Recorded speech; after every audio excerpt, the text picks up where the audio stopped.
yeah.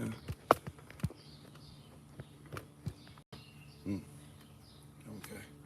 All right, might have to have you guys way down low. It is what it is. Okay. Hopefully everybody can see me. Can everybody see me, hear me all right? Hopefully the signal is all right where we are. I'm gonna light these mosquito coils real quick because I'm getting ate up out here. Show it to everybody just in case somebody thinks that I'm lighting something else. Everybody, my ankles are getting taller right now. Put this right under my feet.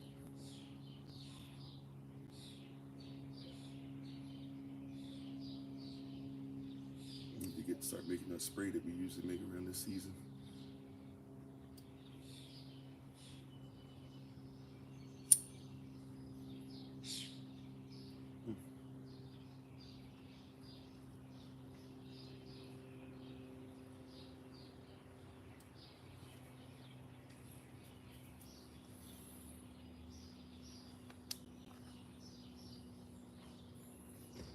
Alrighty.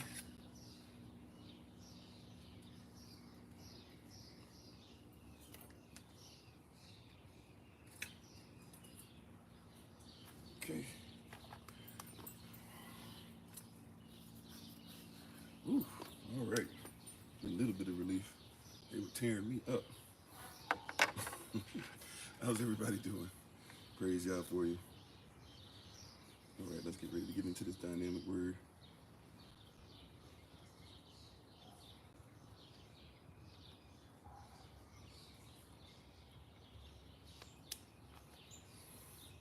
Okay, once we get the podcast up and going, we can go ahead and get started. Thank you, everybody, for your patience and being on with us. We appreciate you.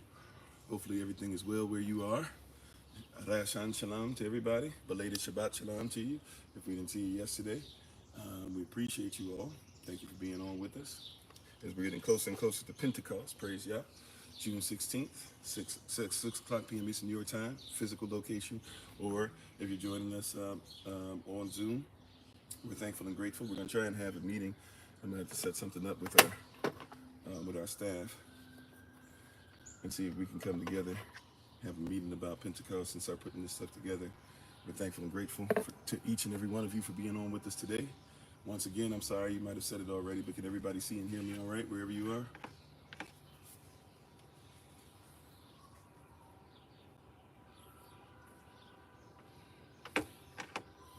Okay, looks like you can. Yep. All right, cool. Give me 1 second. We're going to get started. Praise Yah. All these different machinations going on, movement and all this stuff just to get it started. Alrighty. A lot of beauty going on. You guys can't really see them from where they are. We got a couple of hibiscus trees coming in nice. I showed those of you on Patreon, I think I made another video. I got to show you guys what the mulberries are starting to come down. I got to put tarp. We're going to go and shake the trees and watch the mulberries come down so we have some fruit. We're waiting for the grapevine that's wrapping around the mulberry tree to come on in as well. So we have grapes beginning to grow on there. So excited about what Yah's doing even in this nature and in this bounty and how we can just live off of what the Most High has for us. Praise Yah. So as you can see, when it comes to stuff, we like to just let stuff grow. We keep it clean, but we like to let stuff grow. And you can eat off his bounty and have your tea and everything like that just off of where you are, right? Praise Yah. But let's go ahead and get into today's message, today's word. May the words of my mouth and the meditation of mine heart be acceptable in Yahweh's sight. He is our strength and our redeemer, and it is in his name, which is his authority, that we pray, praise, proclaim, project, and protect today's message. Amen. Hola, mi nombre es Kofi. ¿Cómo está? Bonjour, je m'appelle Kofi. Ça va? Ni hao. Namaste. Wasai Anakitu, Ohio. I see you. Manut, Wagwan, Kamsamida, Aloha, Jambu, Bimini Kofi, Nina Franco, Katana Nawewe, Chow, Aquaba, Madase, Etisen, Boker Tov, Boker Tab, Grand Rising, Bakwal Tav, Barakalat Sham Yachava, Shalom Alad Sham Yachava, Rayashan Shalom, Yachashalel, Aanai, Kwavai. At Servants of Christ, Shalom. Hello, everybody. I am Pastor Kofi, Pastor Servants of Christ, where we are always changing lives one mind at a time by being the voice of the voiceless and speaking the unspoken. Appreciate your presence on today. and thank you for spending some time with us on this rising.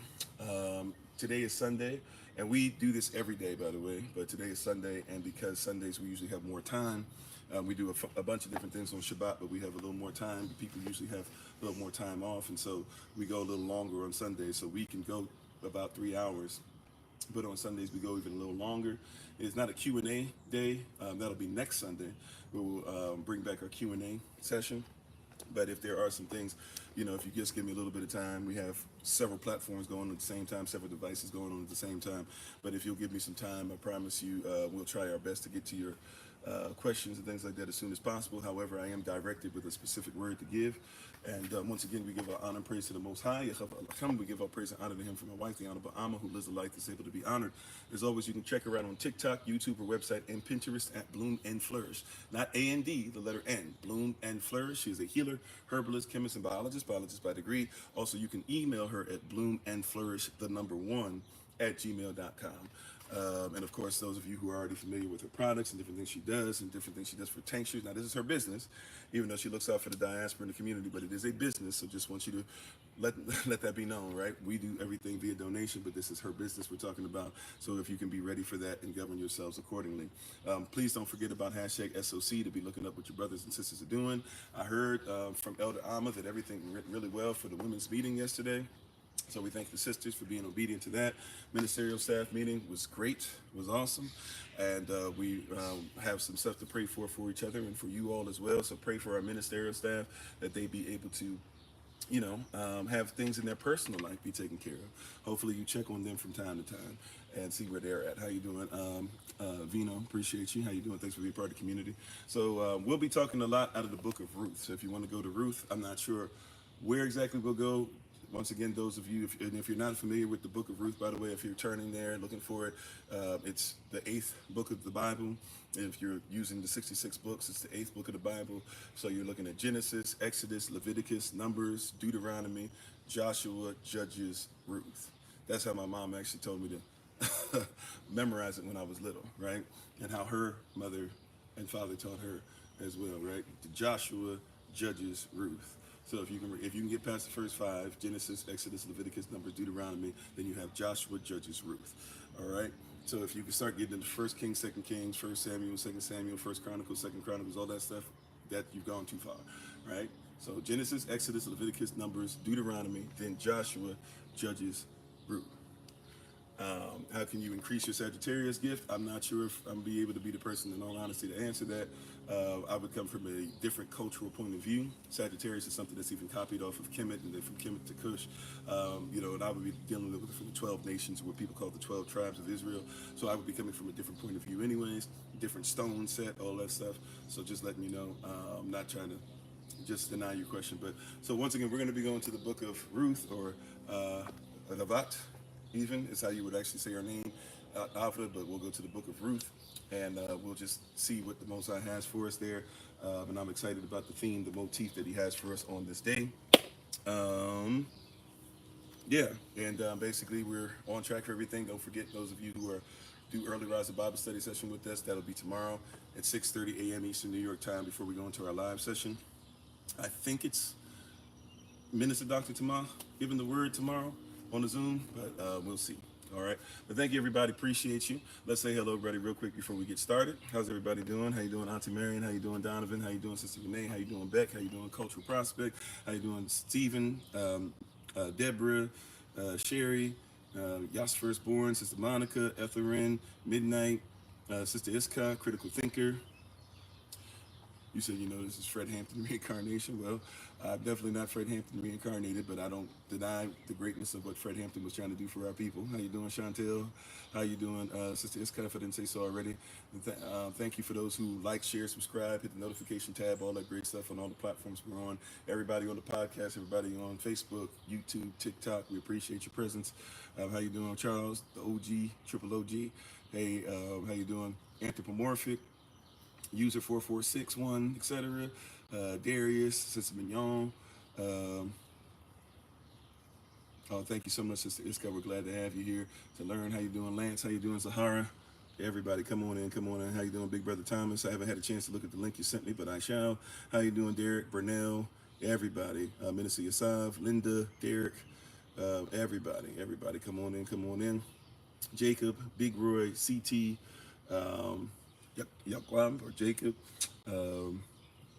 Is it Agave Juice? Not sure if you're still on. Dorothy, Yasper, everybody. Seeing some names we haven't seen in a little while. Excited about that. Alrighty. So once again, we're going to be talking about, we're going to basically be coming out of the book of Ruth primarily today. So, there's obviously other scriptures dealing with what we'll be talking about. We'll see where the Holy Spirit, where she leads and guides us today. And we're at Tadada Vakakodash. We're thankful to have her with us on this rising. How you doing? Is it Brown Barrel? Is it? I hope I said that right. Thanks for being part of the community. Thanks for being part of Community Midnight. Yes, there is power in our hair, of course. How you doing, Lisa Brown, Grand Rising? We appreciate you, right? So we thank you, we honor you. And as far as my point of view, if you hang in there just a little bit, you'll probably see very quickly the cultural point of view that we're coming from. And of course, what the belief system is, or even the, I'll just say the cultural point of view. I'm somebody that's very big on when you talk about anything, any canon, any belief system. If you're talking about the 42 Confessions of Ma'at, if you're talking about books written by our diaspora, if you're talking about the teachings of Francis Cress Welsing, if you're talking about, Dr. Joy DeGruy, if you're talking about Enoch, if you're talking about the Quran, or even the books you're supposed to read with the Quran, etc. I always tell people it doesn't matter what version of it that you read.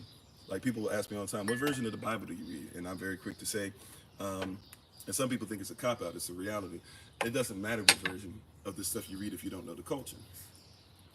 You said you're only focused on pyramids, aliens, and dinosaurs. Okay, well, if you're only focused on Anunnaki and don't think about the fact that they're fallen individuals, and they're not in the group of themselves, if you're only thinking about pyramids, not realizing that there's more pyramids in Georgia, Mississippi, Alabama, places like that, in Cuba, and we're focusing on pyramids and other places, not even thinking about how the pyramids got into place. And really, are pyramids something that's actually beneficial to our people? Because we just assume that everything that's black has to be powerful or beautiful or great. And just because somebody, not all skin folk is kinfolk. So hey, that's where you are only, and you're like, if it doesn't deal with that, and we don't want to look at actually how did they get there, what was the culture that put it up, and what was the point of being put up? Was it something that is righteous? And even when we use the term righteousness just means right, lawful standing. So if you're talking about kingdom law, marital law, universal law, law of first mention, natural law of attraction, public law, private law, substantive law, remedial law, procedural law, et cetera, you got to deal with the culture. Right? Law doesn't give rights, law protects rights. It protects rights of culture. So even if you're talking about dinosaurs, by the way, dinosaurs were not called dinosaurs to the 1800s. So you got to study about dragons. And dragons are something that everybody believed in and stuff, and that we know that dragons were eventually taken out. And we know that even the Bible talks about dragons and dinosaurs and things of that nature.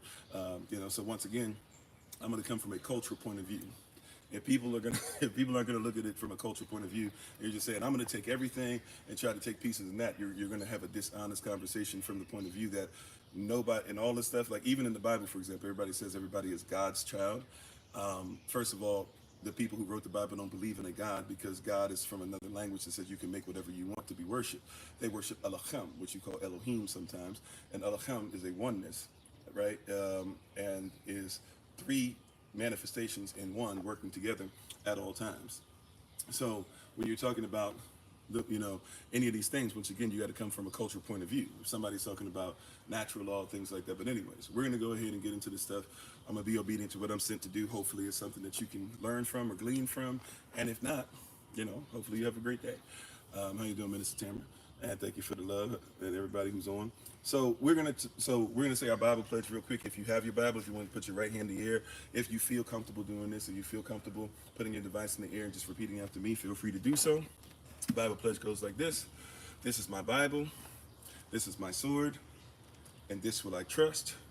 For Yehoshua is Lord. No sword of God shall ever be heard. For this is my Bible, and this is Yah's word. Hashem Yehovah. Amen. In Yehovah's name, amen. All right. So today, what we're going to talk about, the theme, if you will, that I was sent with for today is pretty simple. The theme for today is be a Boaz, B-A Boaz, B-O-A-Z, be a Boaz, respect a Ruth, R-U-T-H. And thank you for those who reference the word with us. You may be seated to go back to what you're doing. Today, we're going to talk about be a Boaz, semicolon, respect a Ruth. right? Boaz is who he is, and therefore that gives him the right to have the Ruth. Ruth is who she is, that gives her the right to have a Boaz. You put the two together, you have a Boaz who is a protector and therefore protected, and you have a Ruth who is a multiplier and therefore is multiplied.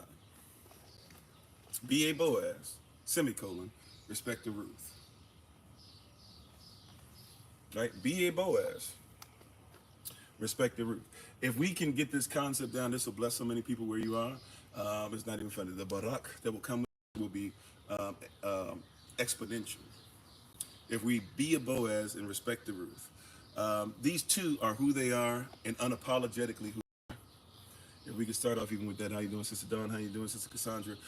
Be a Boaz, respect the Ruth. These two are unapologetically sound of who they are.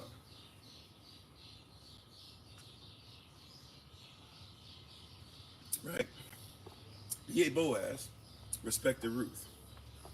Boaz, being who he is, attracted to Ruth, and Ruth, being who she is, was covered by Boaz. And this is not just only, even though obviously it's talking about maritally, but this also is talking about legacy. This is talking about making sure you can restore. This is talking about taking you out of the situations you're in and putting you into something that's greater, right? This is about becoming one with a nation.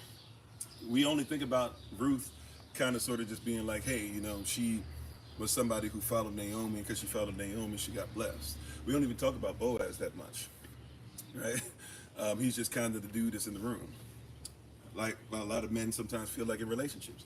But Boaz is kind of treated like, yeah, he was, you know, this Negro was just there. He just happened to be there. But Boaz is extremely important in this story, right? Be a Boaz. Respect the Ruth, right? Boaz is important. If I can start off with this, as I said earlier, Boaz and Ruth are unapologetically themselves. And that's something that's really powerful, right? They are not trying to explain all this stuff. Have you ever noticed how people have to qualify certain things when they don't feel comfortable, right? And you do this in your life too, right? You have to qualify it. You know, like, let's say somebody's in a relationship, and I'm not trying to talk bad about anybody because we have people like this in SOC, right? But have you ever thought about this? Like, a lot of people will be in a what they call, I don't know, what do you call it? Mixed relationship, interracial relationships, whatever terms they have for it. And they'll be in this relationship, and every time that somebody starts talking about something, you start realizing, like, the brother starts trying to validate how it's okay that we're all together, we're all one, or the sister has to validate we're all together, we're all one. And the reality is like a lot of people don't care, right? Like, that's an issue you have. Now, I'm not saying nobody cares. I'm not saying these systems aren't based off of racism. I'm not saying this stuff doesn't exist. What I'm saying is, have you ever noticed that a lot of people, they have to qualify it when they feel like something they're doing is wrong, even if it's not? Have you ever thought about how, like, you know, you're not supposed to be, you know, you're dating somebody, this my boyfriend, this my girlfriend, this my man, this my woman, this my boo, this my wifey, all these terms that y'all shouldn't be using anyways. But, you know, this is this, that, whatever. And then all of a sudden you get around your friends and you got to start qualifying. Right? You got to start saying, showing your bona fides. Well, you know, I go out with him and he makes this and he does that. Blah. Look, it is what it is. This is my husband, and that's what it should be. This is where many people mess up, because in our culture we don't do dating anyways, right? But people start messing up here because you've already gone outside of culture. So you got to start qualifying because you're not righteous. And thank you for the love, appreciate it. How you doing, VVS? Right? You said what? Oh, thank you, Sister Iska, appreciate you. How you doing, Kirsten? Right. So a lot of people are trying to qualify, but you start trying to do these qualifications when you know you're not qualified. Real talk. How you doing, Sister Dawn? Right? I see you switching over. Excuse me. How you doing? Right?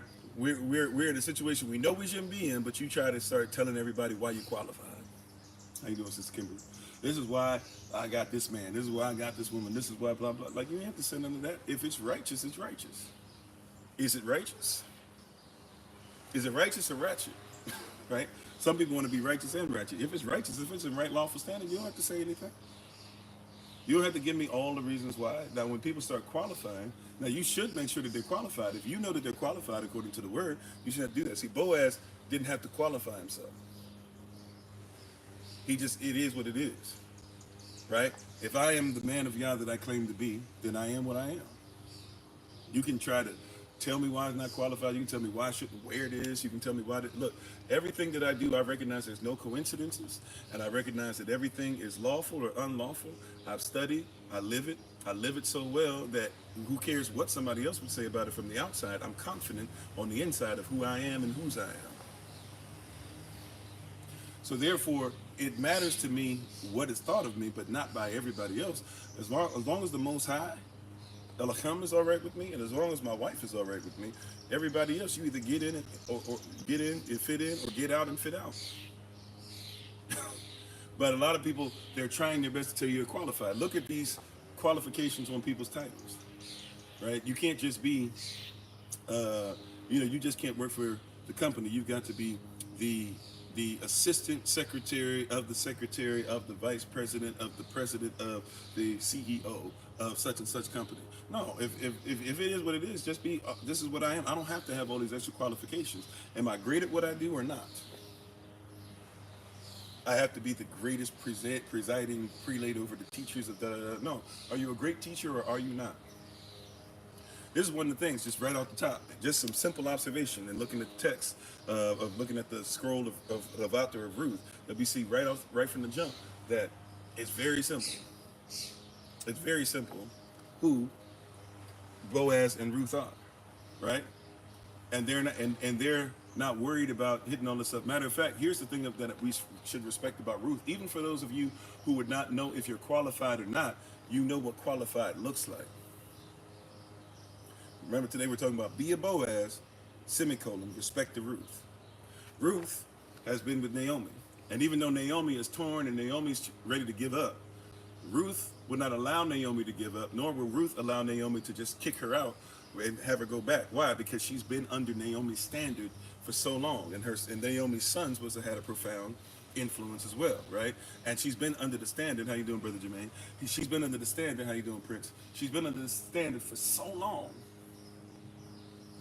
that she can't see her life without it. She knows, even if she's not qualified as of yet, she knows that being with the one who's qualified is better than being unqualified.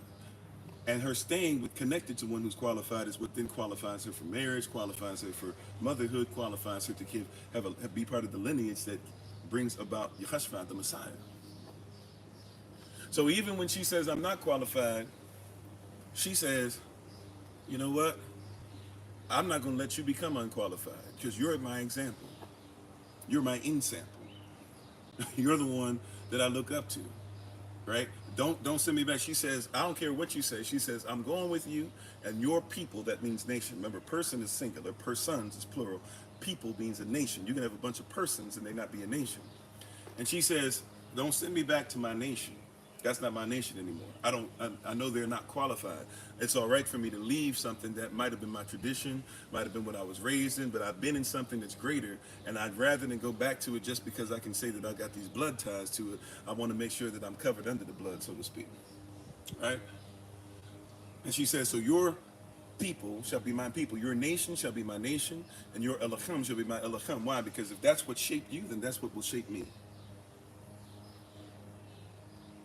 Hallelujah, somebody. Right? That's a word. Right?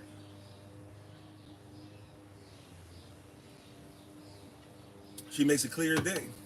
She says, I'm not going back because I found something greater. And I will not allow you to not be greater. This is when you have a true disciple, by the way. See, Ruth is a disciple. She's disciplined. This is why, sisters, when you talk about having a husband and all these stuff, qualifications, some of the qualifications you need to start asking about is, what is your spiritual belief?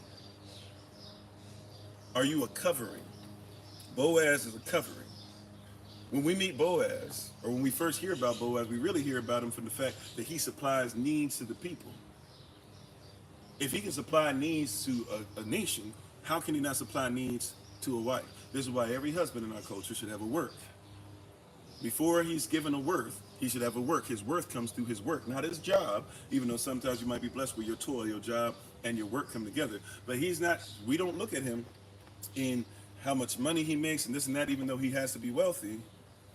First thing we see is his work. He serves the people. If he serves the nation, how can he not serve his wife? We see his heart. We see where his treasure is, right? Where your treasure is, there will your heart be also. We see his heart, we see his treasure, we see he puts his money where his mouth is. We see that he grows all his food, and out of anything that's food, anybody that comes around, 10% of it he can't touch. 10% is allocated for everybody else who's around. Anybody who's part of the nation who has a right, especially the poor, they have a right to be able to feed off of the wealthy, because the poor will be with you always. It's not that we will never have people that are poor, it's that we need to set up a system in which the poor can be taken care of. See, people keep talking about, what if we got rid of the poor? You shall never get rid of the poor. Even if you want to talk about it from a worldly perspective, not only will you never get rid of the poor, poor is really just talking about a class. We're talking about a perspective. So from a certain perspective, there will always be somebody that's poor, right? There might be somebody who's poor in knowledge compared to somebody else. There might be somebody who's poor in music compared to somebody else. There might be somebody who's poor in love compared to somebody else. There might be somebody who's poor in speaking compared to somebody else. Somebody who's poor in cooking to somebody else, right? The poor will be with you always, but the poor is not the problem. The problem is that we have not started to create a system, a nation in which the poor are taken care of. See, whenever anybody comes around me, I must consider that if you're going to eat off of anything that I have, if you're going to listen to any teaching that I give, if you're going to be a part of any community I'm a part of, then that means there has to be something allocated. There has to be something that specifically I have made it a point to say that, hey, this belongs to you. Hey, Shalom, Minister Shante, right? This belongs to you. If you eat off a piece of this word today, right? If you're coming for this word is not for me. This word is 10% of it. First 10% is going. As soon as you show up and see it, the first thing you see is for you. But then that means also I have people that are associates that are close, and I have family, so we're going to eat as well. And then we have what's called an overflow. My cup runneth over. And thanks for being part of the community midnight. Right? My cup runneth over. You see that? You see that? Right? Now we're getting to a different place. See, now I've given 10%, I've given a tribute, I've given something to the storehouse, I've given something to the nation. Right? There's also stuff left for me, but obviously if I've got enough to make sure that poor out of the nation can eat off of it, then I must have an overflow. So now the overflow is there. I can give even more, and then watch this. I also have stuff that I can make financial gain off of, because there's nothing wrong with that. But I should have a mind that at least 10% of what I make is not even mine. The first 10% that people see, go take it. When we meet Boaz, that's his mindset. So if the first 10% of everything that I give, if everything that I receive, I'm giving the best, the first thing that people see, they get to go ahead and take it first. Before I can even go in there and get into the nooks and crannies and get into the in-depth stuff, they're getting the stuff on the outskirts. The stuff that's easiest to get to, they're getting. And now here you have Ruth that shows up, and then Ruth shows up just to glean, right? Or to take from, to be able to eat. So you got, let's say you got all this corn growing, and then there's this outer row of corn all around, and that's 10%. And everybody gets to get all the 10%, all the outside of the corn first, before I touch it, right? And the wife shows up, and she didn't even show up. See, this is why we got to talk about submission. It's not called submension, right? It's called submission. So she shows up with a mission in mind. And part of the mission is to make sure she provides for her family, to provide for Naomi. Naomi sends her on a task. She says, go out and get some food. Boaz gives food. So the thing that she's looking for is this thing that Ruth, the wife, already qualified to be a wife, the thing that Ruth is looking for, right, that she's been sent to go and get and retrieve, is the very thing that Boaz gives. Oh, somebody's missing this. Don't miss this now. Right? And how you doing, Dawood? Right? Right? Don't miss this now. Don't miss this now. Look, the very thing. Am I still bitter? Well, first of all, I probably wasn't the one that muted you, but is that your first place of coming? You must be bitter about whatever it is. Whatever happened, I wasn't the one. The moderator probably did it.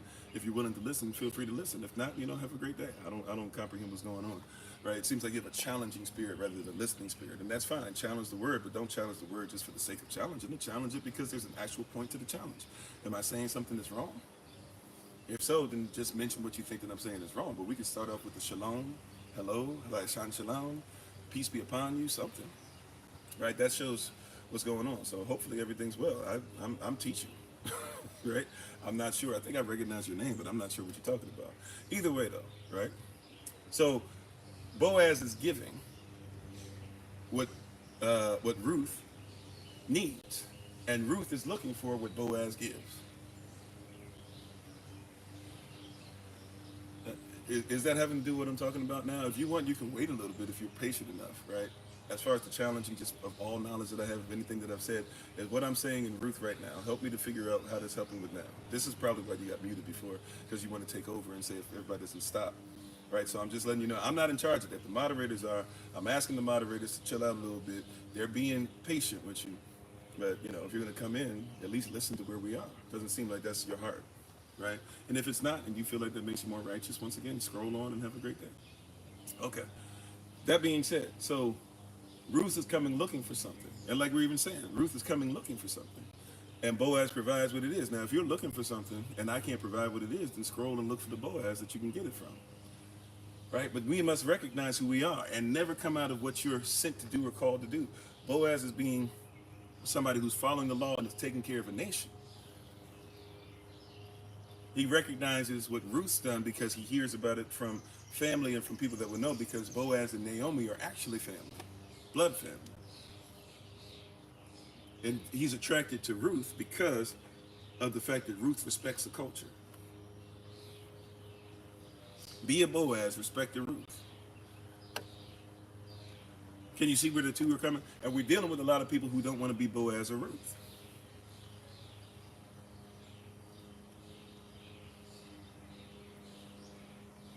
No humility, because there's no accountability. Now you're gonna love that neighbor, right? Be a Boaz, respect the Ruth, right? We have this weird thing, and so I want you to see this. Boaz. Here's another thing that, just observation-wise, looking at the text as I was studying yesterday and doing some research, and being honest, even listening to some of Pastor Stephen Darby, the late, great Pastor Stephen Darby. Even if you don't agree with everything he said, we can't act like he never said anything of value.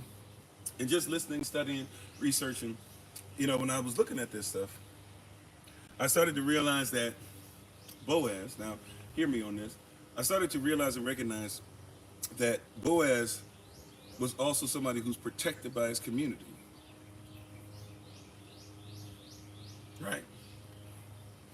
How you doing, babe? My wife is on. The Honorable Amma. As always, check her out on TikTok, YouTube, website, and Pinterest at Bloom and Flourish. Not A&D, the letter N, Bloom and Flourish. She is a healer, herbalist, chemist, and biologist by degree. Excuse me. Right? In these things that we're talking about, Boaz was protected because he protected.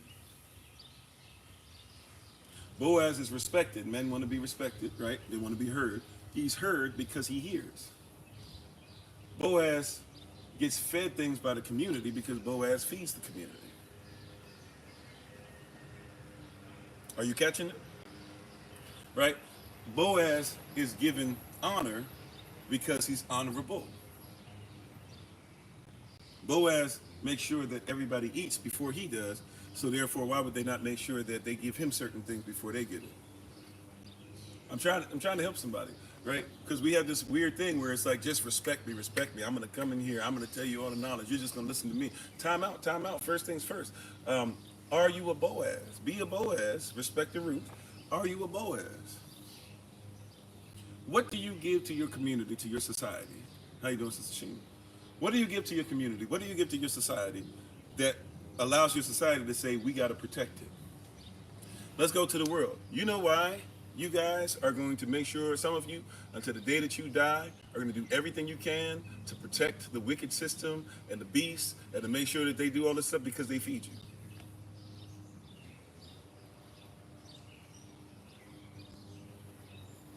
I'm just trying to help somebody. Look, and all this stuff, you know why some of you are going to do everything you can to go through all this different stuff and all this drama and all this stuff to be able to protect the government and talk about your Republican, Democrat, right? It's because at the end of the day, you get your sustenance from them. You can lie to everybody. You can talk about F that job. Oh, no problem, Bruda. Thanks for being on. Talk about F that job and do this and blah, blah, and all this stuff or whatever. You can say all that you want. But real talk, Real talk. And all this F that job and F this and blah, blah, and I don't need this or whatever. I promise you, you're going to make sure that you get that paycheck because you got to be faithful to it. Real talk. I promise you, you're going to have to be faithful to it. You're going to have to be faithful to it because you've got to go there. They supply your needs.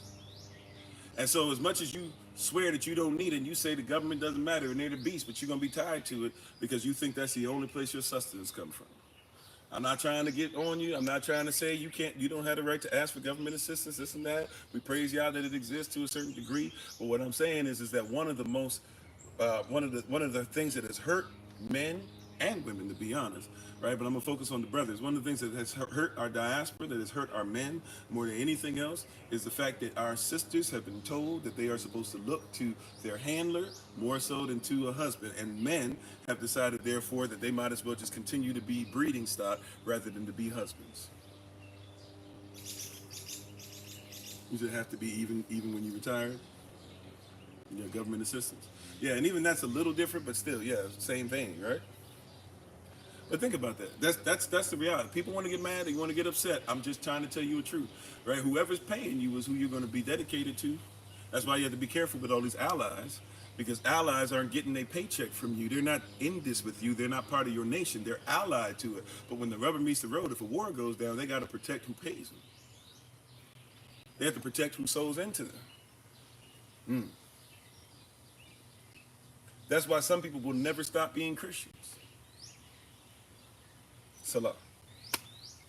Pause and think about it.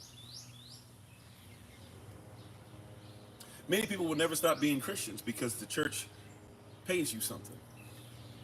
If you're a pastor and you're in the Balaam doctrine means that we're warned about this in Revelation chapter 2, verse 14. You are paid by the system, and you're trying your best to figure out how can I preach the word and at the same time make sure the system is putting money in my pocket. Right? You have to be double-minded in your preaching and in your approach. One of the most diabolical things to ever exist was, we'll make sure we take care of your family as long as you remove your husband from the home. And we fell for it hook, line, and sinker because we said, well, how can we survive? Do we not believe that Yah has things in order and in place to where we can survive? Not only survive, but thrive. The kingdom of heaven is not built just for you to go ahead and turn around and say, I need help from some other system. The kingdom of heaven is supposed to be about building a nation and having certain principles, right, to where we will go ahead and be obedient to those principles no matter what. Might I say something, and this might come off as scary, and this is for educational purposes only. I'm not telling you have to do this, blah, blah. Be led by the Holy Spirit, right? We believe in Ravach HaKodash, right? Be led by the Holy Ghost, right? That being said, I am willing, if necessary. That's an if necessary. I believe that I still have a long ways to go. But if necessary, if I have to have my life be forfeit for this word, that's what I signed up for.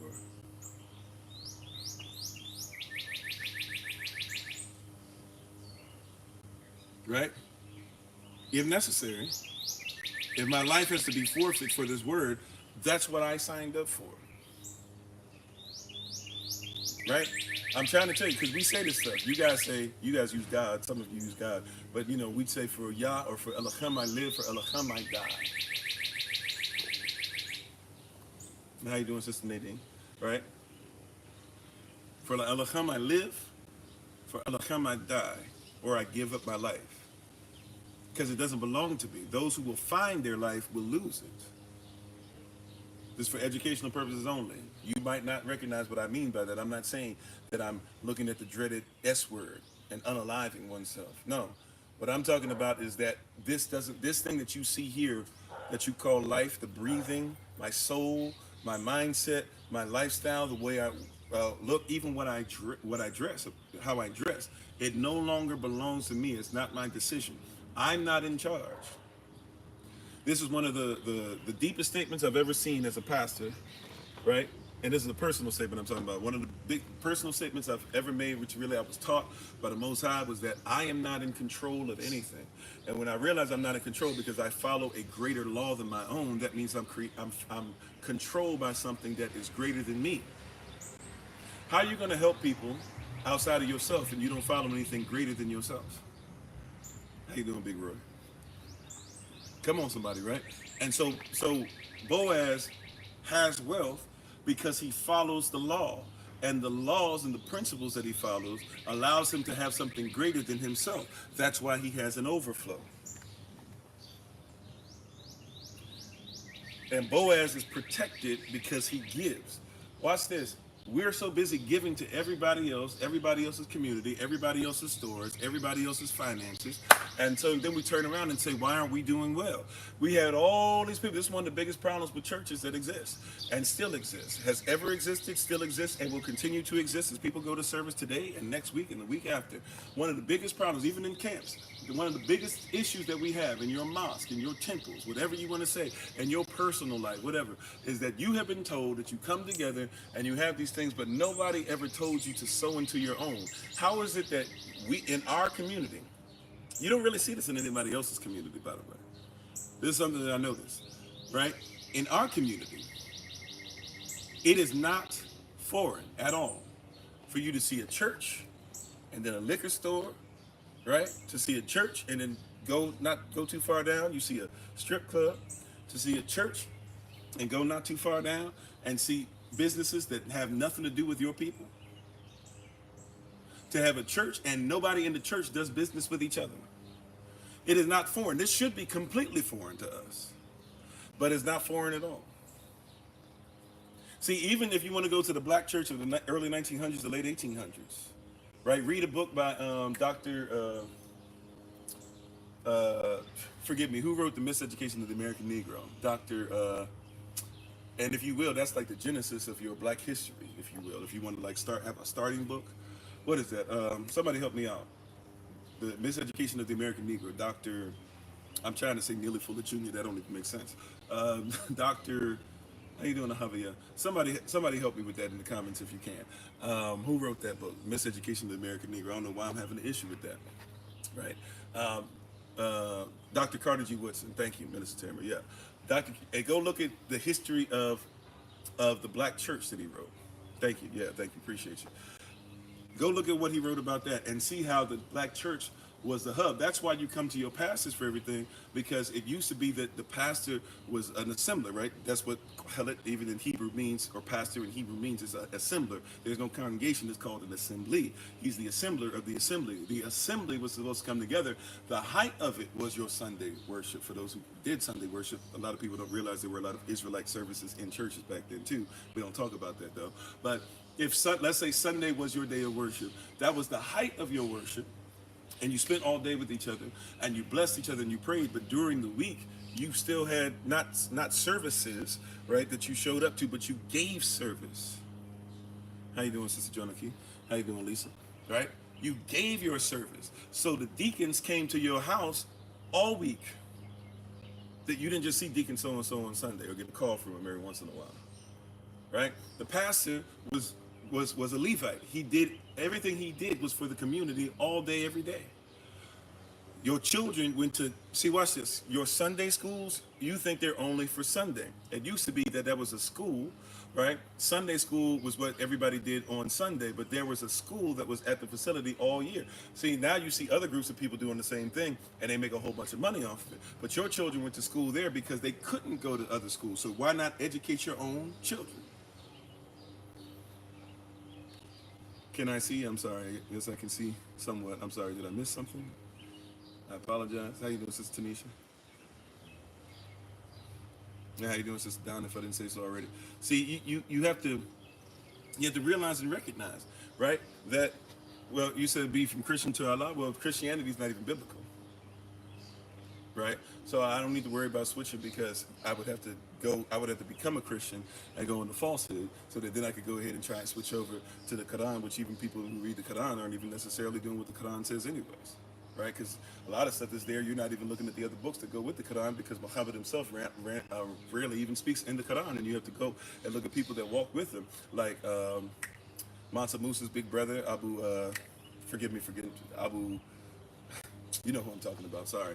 But there's books written, or the one by his youngest wife who says certain things, or different things that you can even see about, hey, the whole thing about how there were three sisters and how you can bow down to them and Allah and stuff, and have actual conversation and dialogue. So, but I'm gonna be obedient and stay in this realm for right now. Praise God. right? But we don't recognize these things because it's diabolical what they did. They got us to not protect Boaz. Boaz, see, here's the lie that you were told. Sisters, now look, I can't tell you it's a lie anymore. Brothers, I can't tell them it's a lie anymore. If I be honest with you, brothers, I can't say that when sisters say that men ain't doing what they're supposed to do, I can't say that they lying. But see, that didn't used to be a lie. The lie that you were told was that you couldn't depend on each other. The lie that you were told was that men weren't doing what they were supposed to do. Do you not know until the 1980s, which is basically the crack epidemic? Do you not know until the 1980s that 50%, over 50%, that means it started going down from the times of chattel slavery. We were jumping over the broom. And we forget that men would take their families and try to run away. Or men famously would take over ships, bring their families on ships to try and get to Canada, right? Men were finding their wives. That whole thing that you saw in Django Unchained, you know, the most recent Django, the one with Jamie Foxx, men did that on a regular basis. This is stuff that's not told to us. But if we got married to you, we were married. I'm not saying there were no divorces. I'm not saying there weren't any men that were ever said. Yeah, men were men though. Like if I said that you are my wife, I will do whatever it takes to ensure that my wife is protected and loved and given respect and honor that she deserves. It was guaranteed. How you doing, Brother Craig? It was guaranteed. How you doing, Joe Wayside? It was guaranteed. I was going to do everything to the best of my ability to ensure that my wife and my children were protected. Right? Now, obviously, I'm talking about husbands now. I know there were some brothers that were just, hey, whatever, they were bred, they were masters this, you had a Sambo spirit you were dealing with. But men's, we did what we were supposed to do, and the percentage kept going down. In Jim Crow, we were still 80% of our home had married men, fathers in the home.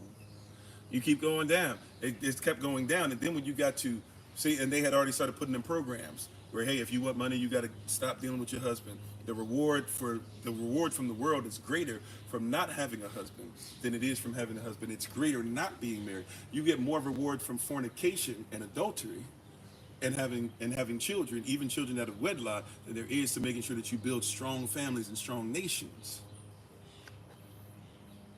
That's the reward that the world gives. And guess who's right in there? Guess who is the person that should get the entity that should get the most blame? I know you don't want to hear this. I'm talking about the most for our diaspora and for the United States of America, for North America, if you want to go there. Right, natural order needs to be restored. Guess who deserves the most blame for that? Take a guess. Who do you think is the most complicit with allowing all that to happen? Who do you think? It's gonna hurt some feelings in here. That's okay. Tell me in the chat.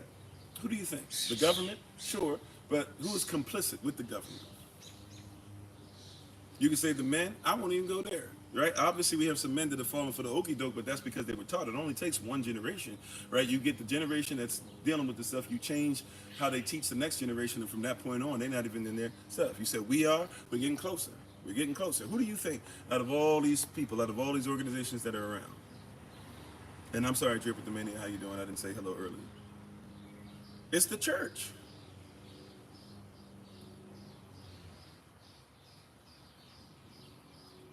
It's the church. Who did Margaret Sanger go to start making sure that abortion is now something that, you know, sisters are getting some of them 10, 20, 30 in a lifetime? It's the church. Who do you think they went to and said, we need to start making sure that you guys are telling these children that it's okay and start passing out condoms? They didn't start passing out condoms in the school first. They passed them out at your church. And had preachers come up with sermons to be able to tell you why it was all right. Who do you think is the most, watch this, be mad at me all you want, you be blaming LGBTQ, look at yourselves. Who do you think is the most complicit in allowing LGBTQ people to go ahead and tell you how to run church stuff? You acting like this is a surprise that there would be a LGBTQ plus pastor. When the reality is that you've had people leading your praise and worship for the longest. Come on, look, I tell you all the time, I've got to compartmentalize. I was in the game. I was never LGBTQ plus, but I was a musician, and when I started trying to be faithful and do what I'm supposed to do, and as a husband and everything, and you playing, and you can tell the person next to you is obviously they're not hiding it. The only thing is you're not supposed to say it, but everybody knows. The pastor knows it. The parishioners know it.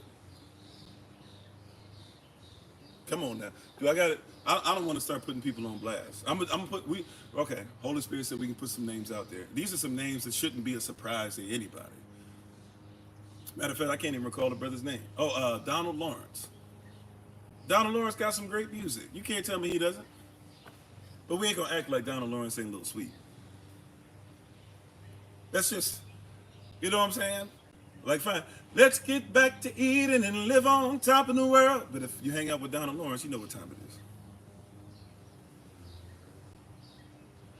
What is it? Pastor Donnie McClurkin. He admitted it. Told you that was something he was doing. He was going through. I don't know if he's still going through or not. Prayerfully, he's dealing with it or has dealt with it. But he was sitting up there leading, and what was he into? Oh, I know. And these are the people who we're putting out front, and then they become your pastors.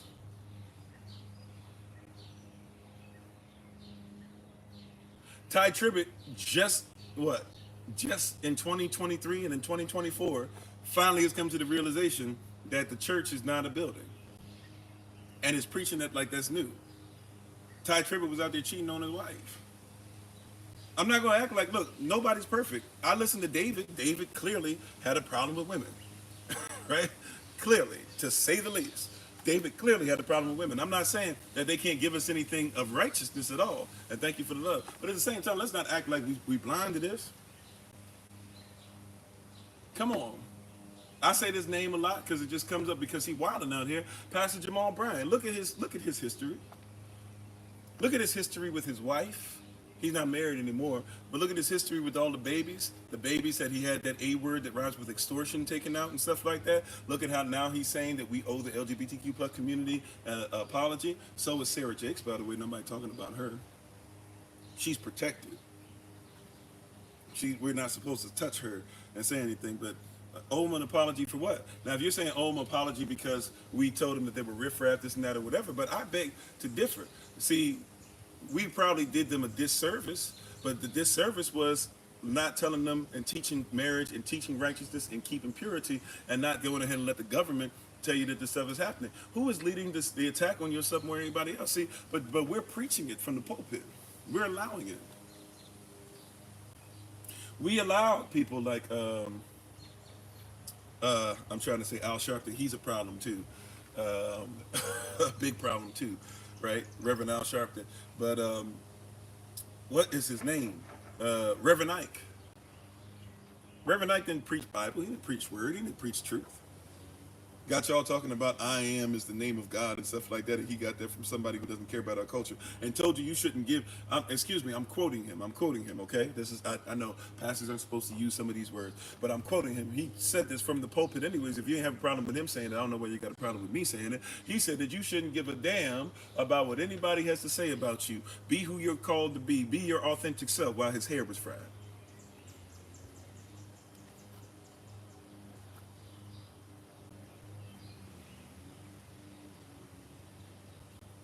He was busy telling you that while his hair was fried. Telling you that I am is the name of the Most High, and that's not even his name. It says clearly in the very next verse, that's not his name. Just because somebody put it in all caps, which means now you have to know how law works and realize that that's a straw man, which means you have to actually know, right? You have to actually be aware if it's a straw man, like you have to realize who is it really that they're talking about. I am that I am is not his name. We know this. Can't be. Yeah, fried and laid to the side, all that, right? But we were so quick, all this stuff, and now you got all these people talking about this stuff because we allowed that. How many times are people who are not going to help your community allowed to come in and talk to your community when it comes time to vote in your churches? Only show up once every 4 years. Here we are trying to institute something that's going to last for eternity, and we allowing these people to continue to do this stuff from the pulpit. Be mad at me all you want. We lost a lot of people when I said that because people don't want to hear that, but that's our fault.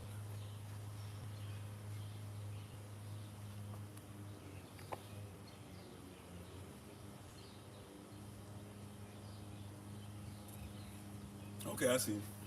Right? That's our fault.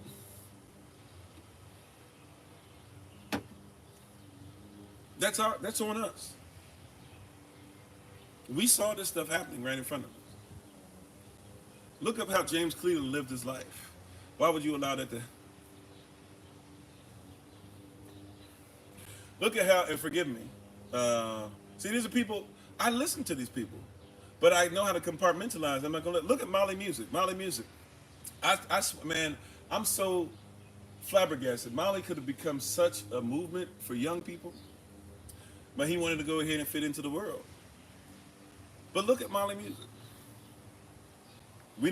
People talk bad about Jennifer Hudson, and there's some stuff we could talk about that I'll leave some of it because a lot of it is alleged, but there's some stuff we could definitely talk about that you could look at side-eye. Meanwhile, though, we don't talk about the fact that Molly and her have a child, and Molly out there wilding out, and Molly doing this and Molly doing that. Anybody gonna talk about this?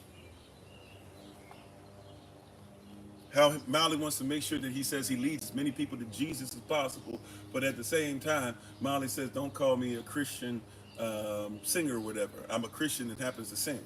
Lecrae, hey, don't call me a Christian rapper when the rubber meets the road. When it's time to, I'm a Christian that happens to rap. Well, yeah, you a Christian, all right, because you mix the iron and clay.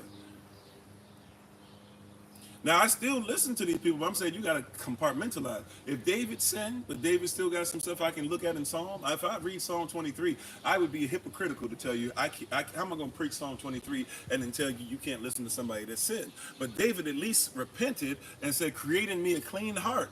Make my heart, make my life, make my passion lawful again. That's what that actually translates to. Make my passion lawful again. Create in me, inside of me, a lawful place, and renew within me a righteous spirit.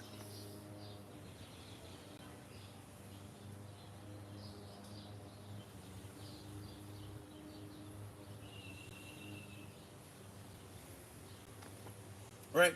And we got all these people. I mean, we allow this stuff to happen. We taught it. We taught that marriage was walking down the aisle. It's never been walking down the aisle. Sex is marriage, marriage is sex. Even the beast knows it. That's why if you get in a marriage with somebody on paper, but you guys never consummate it, it can be annulled. Why? Because if you don't become one, then it's not marriage. If his DNA does not go into the bone marrow into your bone marrow, if his DNA does not lodge into your brain, they do not consider it to be marriage because two must become one.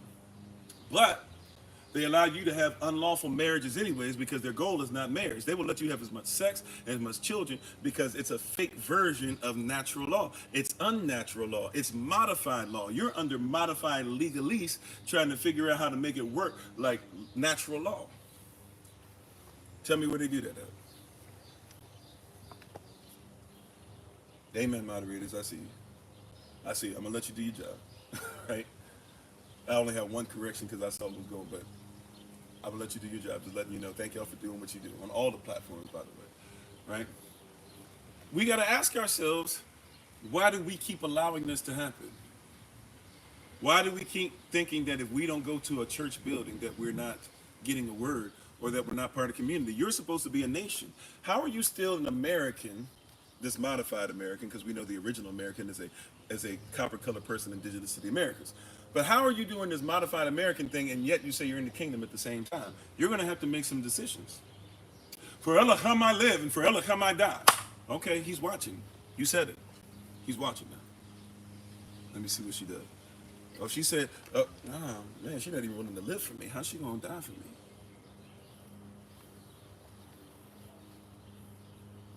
I know that seems like it's a hard standard, but that's what he did. He's a living sacrifice who became an actual sacrifice, and because of that, now he has a name that's above every other name, and he knew he was the resurrection. So the resurrection took on your sin because he had to be the resurrection. Oh, that's a word right there.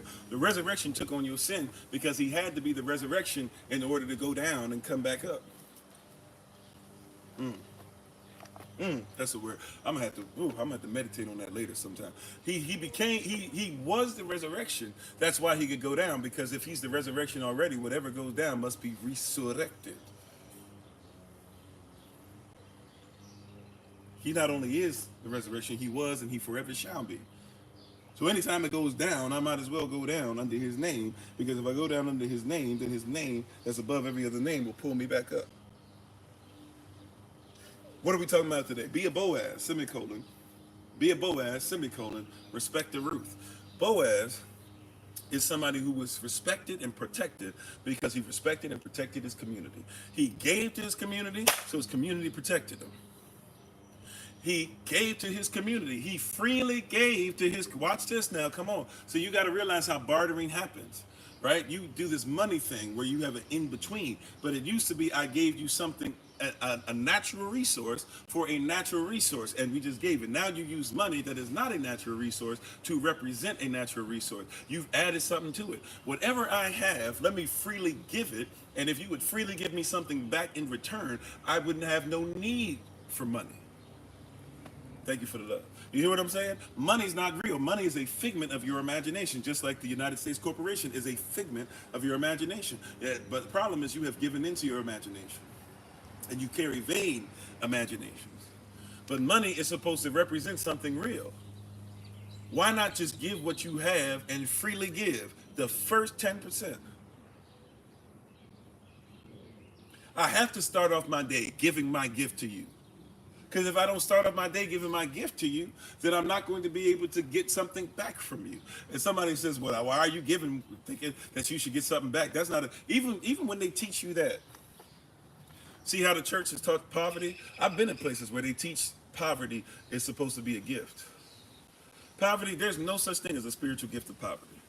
If you can show me the scripture, fine. But people have developed stuff and told you about these spiritual gifts that don't even exist. There's no such thing as a spiritual gift of poverty. However, the poor will be with you always. The poor means that they are destitute. They're missing something. But there ain't no such thing as I carry poverty on me. You better take that back to the imps.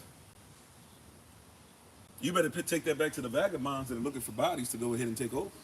Thank you for being part of the community, Sora. Right? You better take that somewhere else. There's no such thing as a spiritual gift of poverty. The poor will be with you always. So that means somebody who has wealth will make sure that those who are impoverished can always go and have something, so that even if they're impoverished in the moment, they won't be poor anymore. See, that's what it's supposed to be. So if you don't have food, we should have food set aside so that those of you who are poor in food can go to the storehouse, and now you're not poor for food. Those of you that are poor in spirit, you can go somewhere and learn something spiritual and have some spiritual gifts stirred up that you would no longer be poor in spirit. It's not supposed to be that you remain poor. But they teach people this stuff. They try to speak it over. And some of you, because you're trying to be obedient to man and not obedient to the word, you're trying your best to make it work.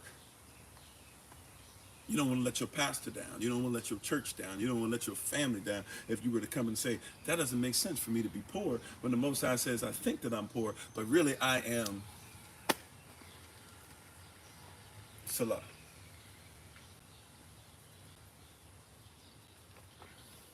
And just in case somebody is wondering, this is what this is. Okay? I know y'all see me mixing with somebody in there. People be swearing I be trying to get drunk in front of y'all. Or trying to get high, or whatever. Right?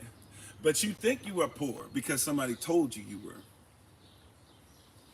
You thought that this was a sign. There are a lot of people that hear me speak, see this, and their immediate response. You guys have seen this in the comment section, in the chat. People will come on here and go, get a job. You're poor. Because I let my hair just grow. What about this is poor?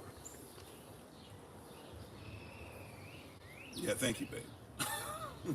I'm drinking cranberry juice and carbonated water together. All right? So just in case. Don't think it's that communal wine? Amen. Kind of sort of is, right? It just doesn't move in the cup. All right. Anyways. Right? But we have all this stuff. The Grand Rising to you, Sister Sheila. We have all this weird stuff that we're allowing people to put in us and place in us and make us think that we're worse than what we are and all this stuff. You think you were poor, but really you were rich. How is it that 70% of what you're going to see today is natural and you don't know how to eat off of it? But you're going to skip over the 70% that's natural and go to part of the 30% so you can go to somebody's storage unit where they've modified what you can grab. You can have tea right here. Why you got to buy a box of it? You don't have a strainer?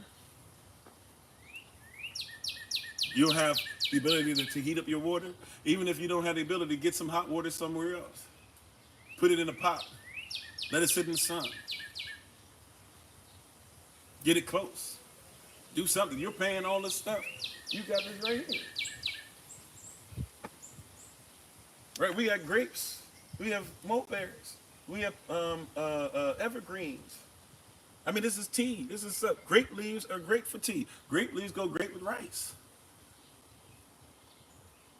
Go get yourself some stuff with the non-enriched rice. And get some real rice. And get some grape leaves and put it on there. Some of you got vine. You can chew the vine. Get something out of it. We're not even eating vine. Some of you don't eat the leaves that come with the tomatoes. Why not? Don't eat the leaves that come on the apples. Why not? You've been taught that what's natural is not righteous. We're going to skip 70% of what you can eat off of to go somewhere so we can get 30%. We got honeysuckle and stuff like this. Now, you got to know how to eat it. This is for educational purposes only. But you got to know how to eat. You got to be taught. Right? Honeysuckle can be poisonous. It can be detrimental to you. But if you know what you're doing, that's food. That's sustenance.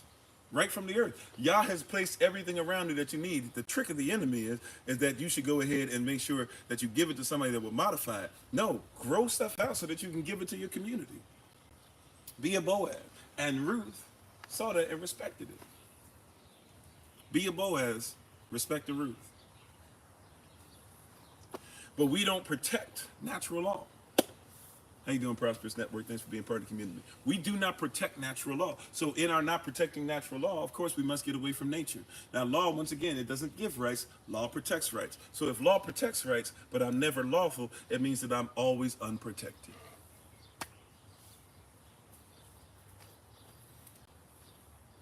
If law doesn't give rights, it protects rights, but I never give into natural law, it means I'm always unprotected. No wonder I'm not protected from disease. Oh, no problem, Sister Monica, you're fine. No wonder I'm never protected from dis-ease, from an uneasy feeling that manifests into too much mucus being in the area. Now I've got sinusitis, I've got arthritis, I've got sinusitis because I've got too much mucus in certain areas. If I want to get rid of some of the stuff I'm going through, why not eat things that get rid of mucus? And make sure that I know how to eat it and put it in certain places so that it will go straight to certain places. If I got too much mucus in my bones, then I can take some bone set, right, so that stuff is being directed to the bones, and I can take stuff that gets rid of mucus. I can maybe take some cayenne pepper. I can maybe eat some turmeric and make sure I have some black pepper because the black pepper helps to activate the turmeric. Now, all of a sudden, I've taken care of certain things in my bone structure. If I'm dealing with stuff that's dealing with arthritis, cayenne pepper and the turmeric with black pepper, whatever takes care of that. Or if I'm dealing with stuff to where I'm bleeding out or something like that, or I'm having too much blood or something like that, I need it to be clot, and I need the blood to be clot, or I need the blood to flow, and I need to have a clot at the same time. I could just take cayenne pepper, but I'm taking all this stuff that's modified from the world, and so now I can't clot, but at least my blood flows. But now I'm in a dangerous situation because if I ever get a clot, or if something's going on, or if they need to cut on me, now all of a sudden I might bleed out. These are things that we're not thinking about, but people have put us in these positions to be where we don't protect natural order. Yah's order is husband and wife. This is cultural. If it's not your culture, fine, I get it, right? I don't understand it. I comprehend it. I can try to empathize, but it's culturally for us, husbands and wives are mandatory, right? All these different people that you're talking about, that made a way for LGBTQ+, you know what's interesting about them? A lot of them married, and not married to men and women to women. You know, like Caitlyn Jenner, who's Bruce Jenner, was married when he became Caitlyn Jenner.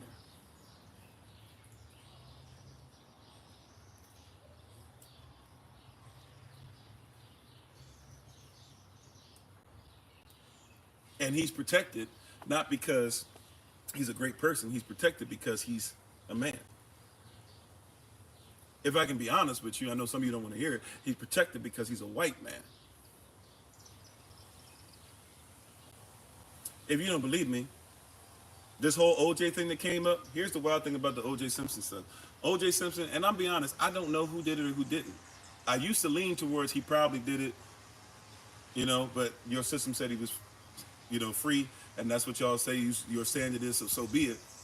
But I started to realize, wait a minute, there was a serial killer who knew Nicole Brown Simpson, told everybody he was going to rob her, told everybody he was going to do this stuff and take this stuff. He killed blonde-haired women. This serial killer, go look it up. He killed blonde-haired women. He was actually questioned during the OJ trial. People were questioning him and interviewing him, right? His family said he did it and still says he did it, right? Hang in there now. You might not know this. His family said he did it and still says he did it, right? I think he lost his life. I could be wrong. I think he was put on death row, and I think he lost his life, right? But we know this now, right? And all the stuff that's going on, right? When OJ passed away, all this stuff started surfacing again. We know this for a fact that this happened.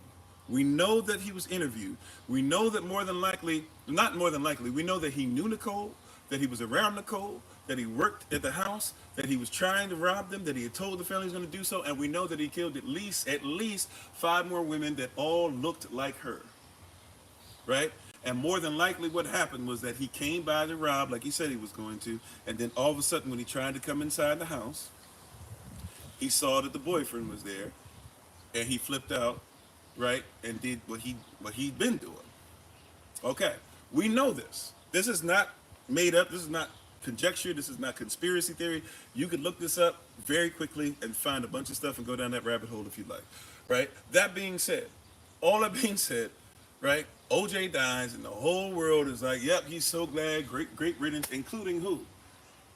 Bruce Jenner or Caitlyn Jenner, right? Interesting thing enough, though, is that Jenner runs over somebody with his car, right? Then runs over somebody else, and right after that happens, changes their identity officially and becomes known as the Woman of the Year. Now, if somebody had committed murder and they changed their identity, we would normally say, "Oh no, that's not what's up. We need to get them, put them behind bars." But no, this man offed a bunch of people and then said, "How can I make this work? You know what? Where we're building up, where people who are LGBTQ plus can't be touched." Becomes a woman and becomes Woman of the Year, and everybody says, "Well, forget about the people that he just offed." And then he's the first person to come out his mouth and say, "Is we're fine that OJ left." Well, by the way, your woman that you were with, right? Whatever her name is, what's Kardashian's mama's name? Whatever her name is, Caitlyn or something Jenner now, right? Because that was his wife, right? So the woman you were messing with also slept with OJ. Christian, thank you, right? The woman that you was messing with slept with OJ. And so some of the money that you're making is connected to that Kardashian money that came from her husband, who she was cheating on, or maybe they had some kind of relationship, who knows, but she was cheating on with OJ. And you was sleeping with OJ, who you say was OJ's wife. So that means you got some OJ up on you, literally, while trying to besmirch his name, while we know for a fact you took life and ran away from one of them. I think one of them he might have taken responsibility for. One of them was a hit and run, I believe. Now, I could be wrong. I could be wrong on that part. I'll be honest. I might be wrong. Somebody fact check that. I could be wrong on that. But I believe one of them was a hit and run. But you're going to talk about him. And watch this. According to your law, Jenner, according to the law that you're under, you say that if he's in law acquitted, then it's over. According to law, you were guilty of it. They just allowed you to stay outside. You can say you weren't guilty because I guess you didn't go to trial. But according to law, you're not innocent of taking life. And you're not innocent from running away when you took the life. But you're going to talk about, see, this is why we have to protect our diaspora, even when they don't want to protect ourselves, because they're going to take this stuff and run with it and try to change stuff. No, don't change this stuff. You're still a man who committed murder. And the LGBTQ plus community, you guys should be more upset about this than I am, because he's using LGBTQ plus to cover his heinous acts and become Woman of the Year, and now have this argument to where people don't want, and you don't even think about that LGBTQ plus. You think Jenner is one of yours, not realizing that what he's doing is hiding as one. Go watch him play golf with his same buddies and everything in a dress. And still laughing, joking, talking about stuff with the boys, this and that or whatever. Still out there messing with women. But he put on this facade, and now he gets to cover his heinous act. Your community should be more upset about this than mine. You said Kris Jenner and Lou Taylor have a church. It's not surprising. I mean, they had the church of Kanye.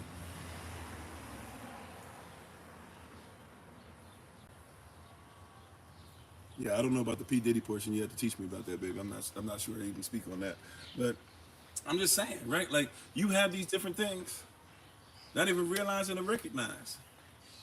You know, how is he going to be the person to tell us about ours, one of ours? Now, look, I can tell OJ or tell them about ours and be like, hey, bro, you wild and talking about you not black, you OJ and this and that or whatever, right? You wild and that you lost yourself, then all of a sudden you got in this case, and now you want to become one of us. And then once we keep up for you, you want to put on the dashiki, show up to one service, and then never put on the dashiki again, hoping that you'll get back in their graces, their great graces again. And then don't even want to admit on your way out, you know, well, finally maybe you got it, that it had to be Cameron and Mace on their show that had to give you an opportunity to show you that you knew the game of football, as if we didn't know that, as if you weren't one of the greatest football players of all time. And how you doing, shoppers? I'm sorry, Lou Taylor is a woman who tries to make people in Hollywood look crazy for money. Oh, okay. She's one of them. Okay. Yeah, the juice is loose. Now, look, but at the end of the day, I get it, right? But you're not going to come from somewhere else outside of my diaspora. See, I've got to protect. Even now, I'm not saying I protect unrighteousness, but I'm going to protect. Look, if we know for a fact that you took somebody's life several times, how you doing, Just Miracle? We know for a fact you took somebody's life several times, and we also know for a fact, right, that we don't know for a fact that OJ took life once. Just because they came up with a show and try to make him look bad doesn't mean that he's everything that they try to claim that he is.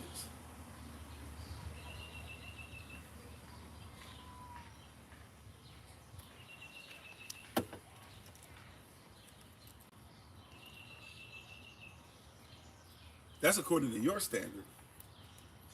Your standard says innocent till proven guilty, and if proven innocent, that he's innocent. Then you couldn't get that, so then you made sure the family sued him, so you won there, and then you couldn't get that, right? So you could say he was guilty, but he's not guilty of a crime. That wasn't criminal court. So even still, you off. He's guilty with, he did some stuff, right? Because they didn't find him guilty of murder. That's not why OJ had to pay. He's guilty of putting them in a situation. There's other things that he did in Nicole Brown that we got to say he was wilding, but taking her life, that's never been proven. Right? And then they set him up, stole his stuff. Now, this is where OJ messed up. He's guilty of this, but they stole his stuff, knowing that he was going to come and get it back, because you didn't taking everything else from him. Now you're taking stuff that he could use to make money, right? Or stuff that he has that gives him the little bit of wealth that he might have. He goes to try and retrieve his wealth illegally. He should have done it legally, but he goes to retrieve his wealth, and what do? Then you said we're going to try and put him in prison, and then you get mad because you put him in prison for something, but it turned out while he was in prison, he's not as monstrous as what you say he is, and he ends up getting out early, and now you're mad. Right?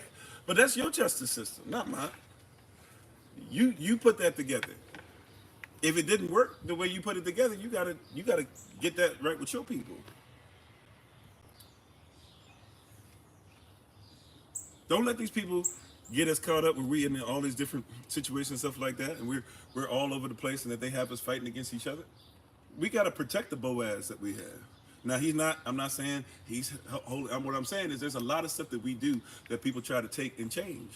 Like I said, until the crack epidemic, right?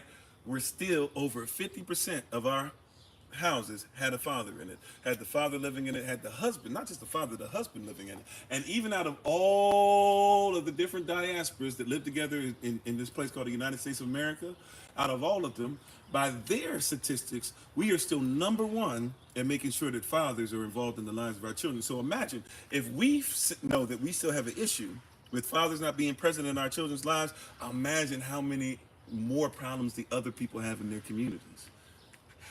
I know you don't know this because they don't tell you this, but watch this.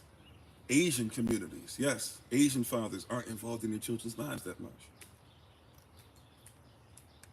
Oh yeah, I know they tell you that everything's fine and every father's been in. No, Asian fathers in the United States of America, they're not involved. They're worse than we are, and we know we have a problem. I'm not saying we don't have a problem. I'm not saying don't let them fool you. We have no problem. No. We have a serious problem. That being said, they're worse.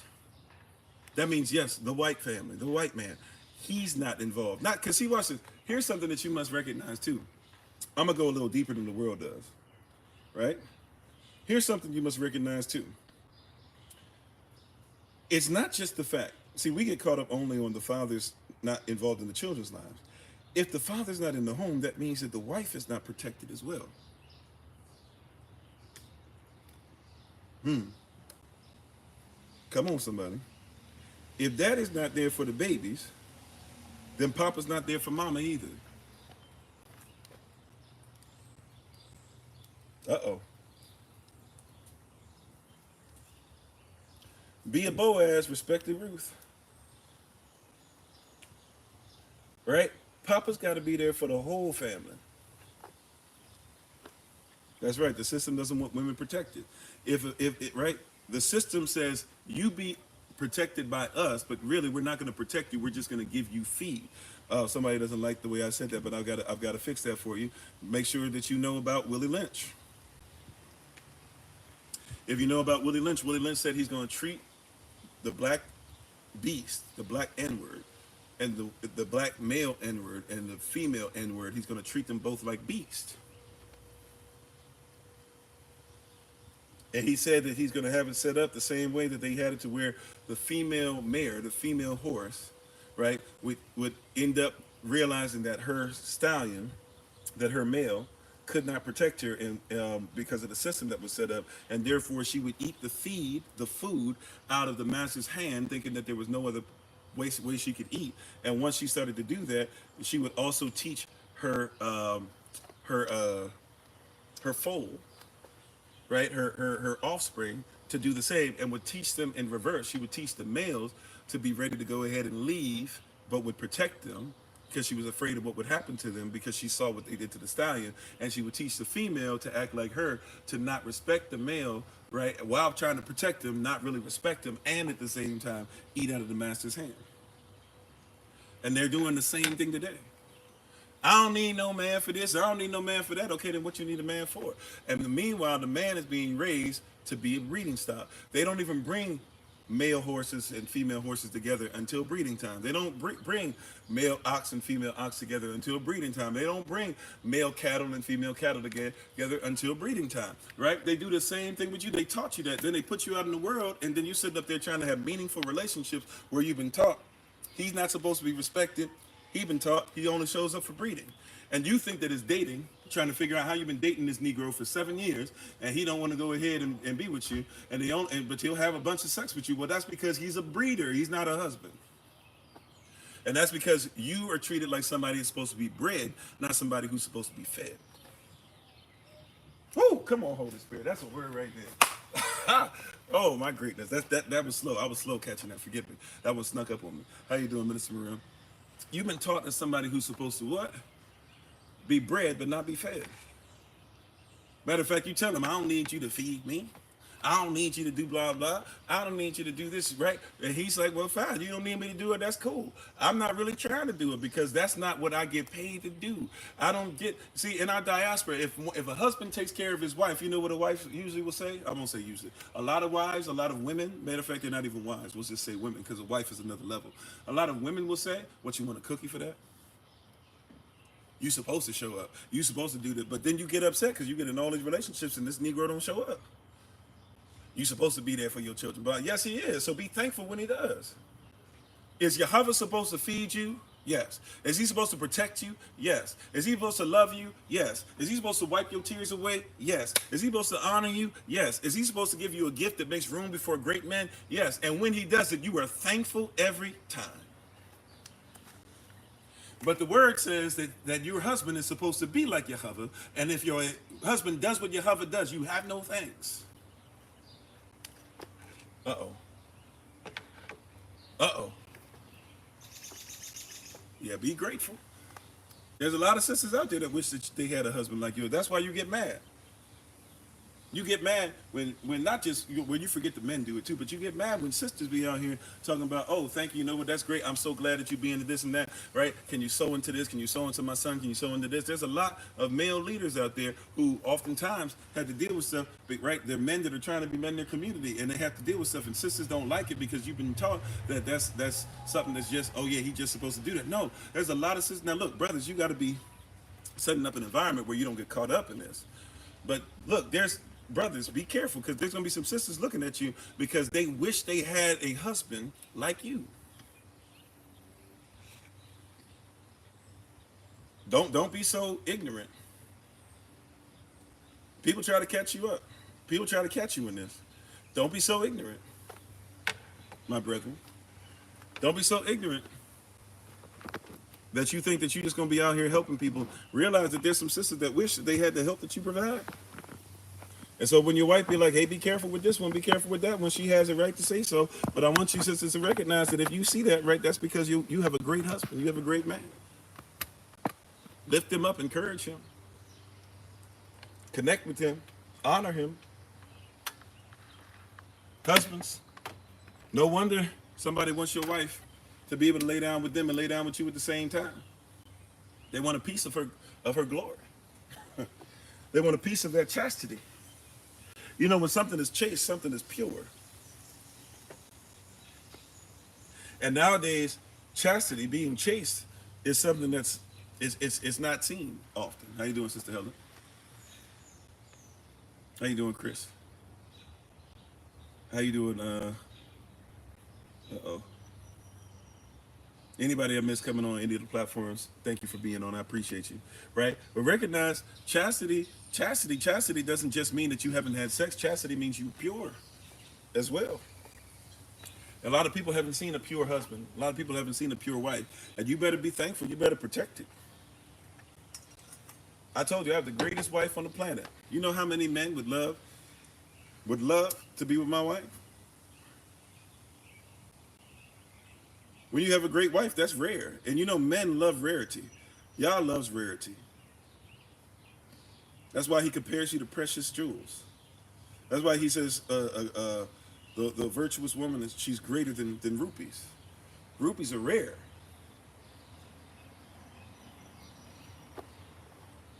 You know what I'm saying? I don't vote for anybody. Rupees are rare. If you have a wife, when you find a virtuous woman, who can find a virtuous woman? For her value is more than precious stones. Precious stones aren't just everywhere.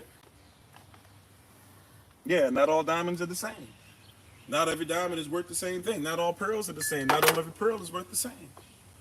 And even, sisters, if you came out of the oyster, in other words, even if you were something that was actually a stone that we wouldn't even look at as that much, but somehow, some way got in the oyster and went through a whole bunch of turbulence and turmoil, because, you know, pearls are basically when the oyster's trying to basically cover up sickness. And you're sitting up there thinking that you're not special and this and that or whatever, and you've been hidden in the oyster. Stay remaining in the oyster, because eventually somebody will open the oyster up. And when the oyster is opened up, it might take 40 years, 50 years, 80 years. But when the oyster is opened up, and somebody sees the pearl, somebody can't wait to wear you around their neck. Can't wait to have you on their ring. They can't wait to have you adorn their body, to make sure that everybody sees that this pearl brings value to me, brings something to me that's above value. See, you're more precious than the pearl. You're more precious than the oyster, the process that you're going through the oyster. You're more precious. If you knew your value, you would realize that you should be respected.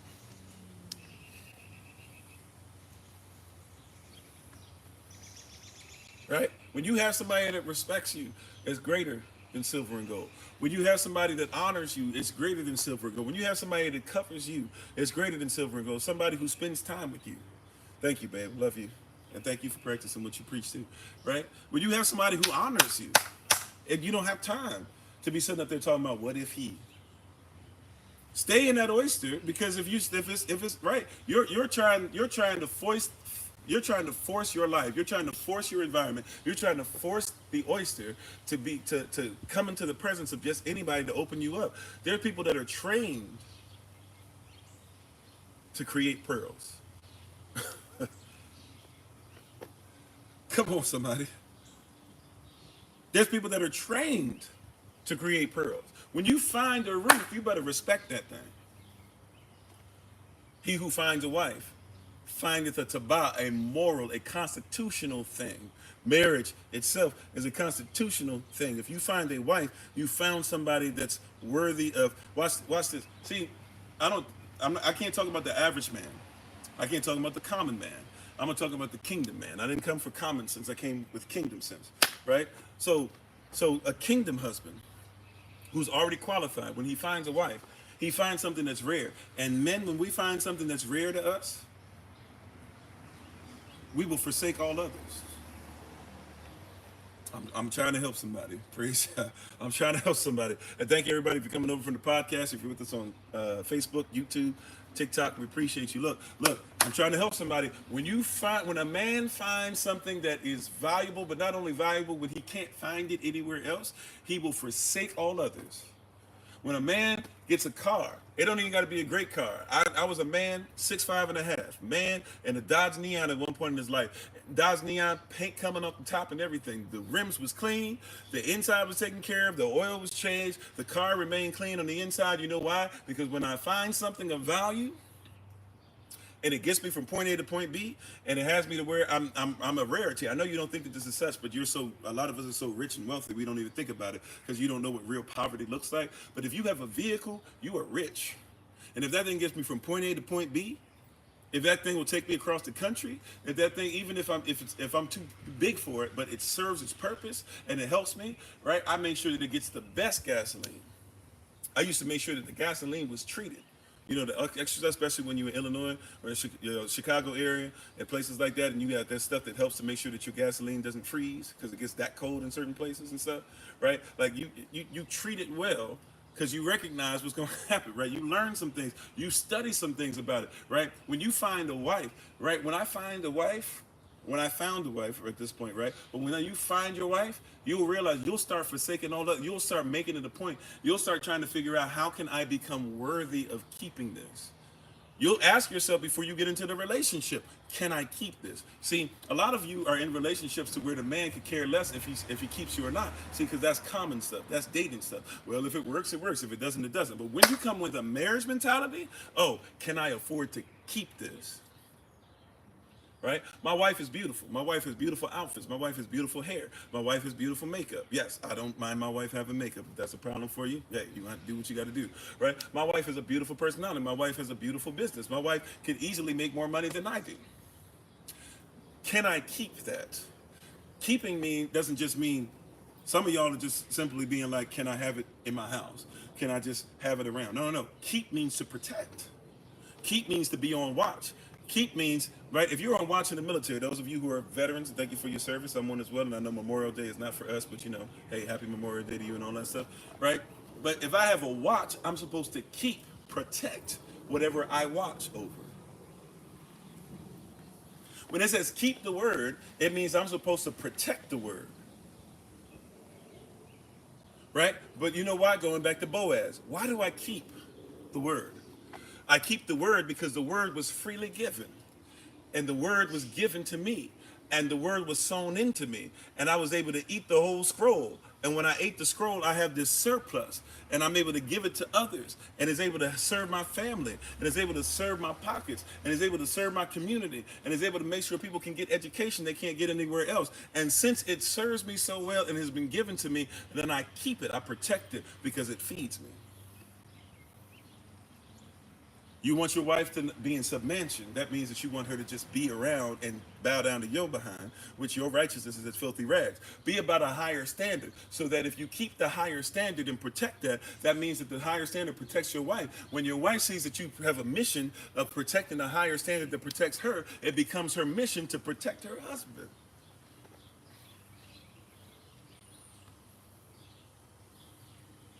Praise y'all, we haven't had to be in this situation. But if my wife and I ever had to fight our way out of something, I know she would. And because she'll keep me in that way, I definitely keep her. Right? I want to keep her to a place where she never has to go through it. But if she had to do it, I know my wife, she'll run them paws. Right? I know you start talking trash about her or talking trash about her husband or her son, I promise you, she's going to go ahead and get in your face. I know she will. Right? And because I know she will, I keep her. I try to keep her in a place where she never has to. See, your husband will even try to put you in places, sisters, where you won't have to fight those fights. We'll try to be excellent so that you never have to do that. We'll try to protect you where you never have to be around that. Come on, babe, right? Because she knows I'm her protector too. And I have to say this. I was about to say something different. I will take a life if necessary. Mess with my wife. I will lay down my life if necessary. Mess with my wife. If you get to my family somehow, you're going to have to fight a hellacious fight. A heaven-like fight. How about that? You're going to have to fight a heavenly host fight. If you somehow get close to him, it's going to be because I wasn't there, or it's going to be because you had to go through a lot. You had to take my last breath. I'm talking about you just trying to lay a finger. You're not trying to even take their life. If you're trying to lay a finger, right, then you're going to have to take my last breath. As we should, right? That's righteous. Thank you, babe. I love you for that. Appreciate you. Right? This is law. How you doing, Gislaw, by the way? Or Gislaw. I don't know how to pronounce it. Please forgive me. Right? But this is reality. And yet, we have been taught not to sow into that. How has that become what we do? We don't sow into that? You've been taught you don't need that. I didn't say from a man, by the way. All right? I said from a kingdom husband. We need some kingdom husbands. How you doing, Brother Ali? We need some kingdom husbands who are faithful and honorable and protect and love and dote upon.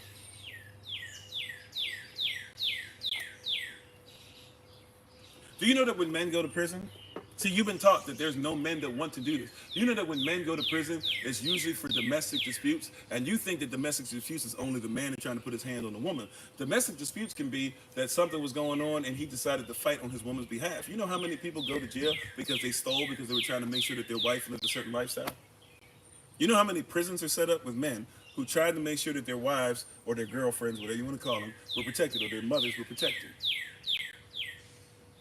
You know how many mothers cry when their sons are taken to prison, but were the ones telling their sons, because of how they were raised, they were telling their sons, hey, make sure that you go ahead and get that. Hey, I'll go ahead and do this. You know how, right? I mean, there's a lot of brothers in prison because they loved you. Now, they didn't love you according to the law.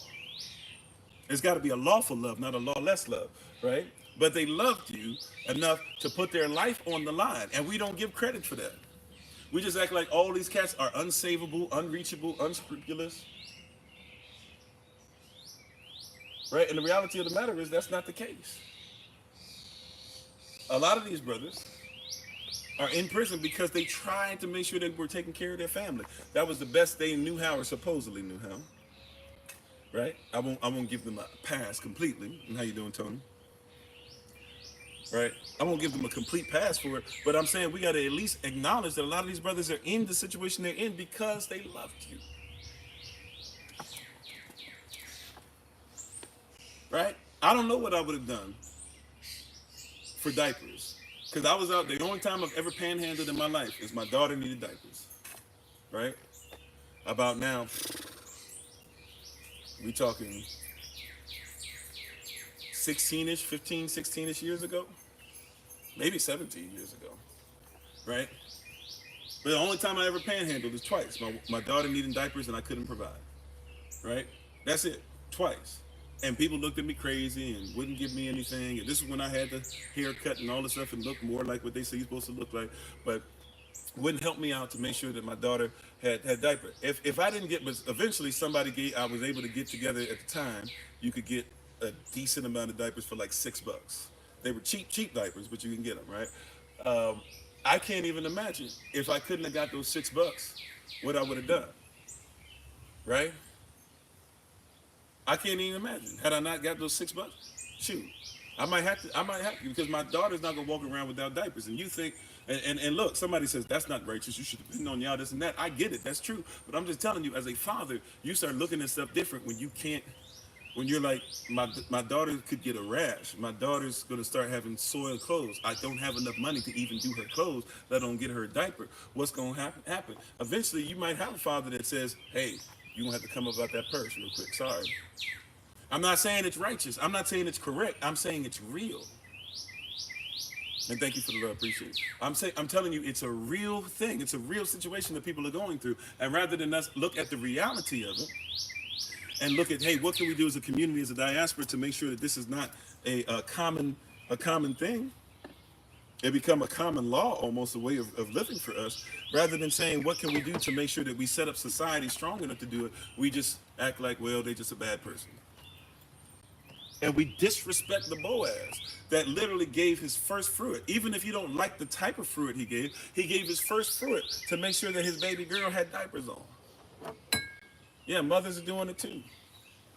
Right? That's why you should be a Boaz. Shoot, we might even have to change. Well, you know what? I don't know if we need to change it. But not only be a Boaz, respect the youth, maybe if we build a Boaz. You know, y'all be building bears and stuff. Maybe we should build a Boaz. Build a young king, a young prince up to be a mature king.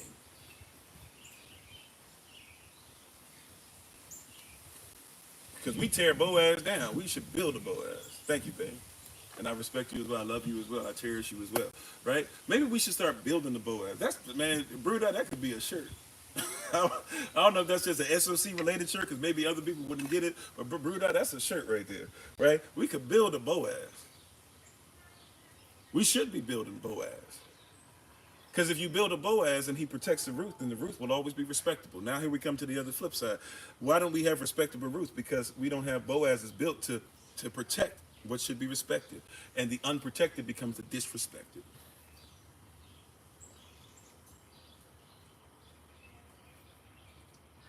Brother Jermaine, that's a shirt.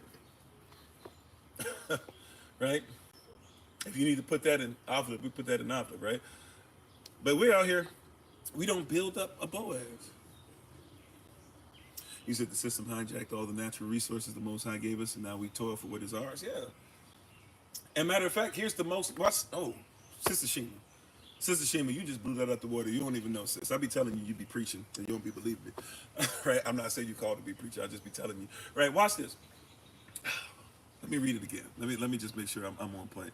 That's just messing. That might be a word for me. Let me just read it again real quick.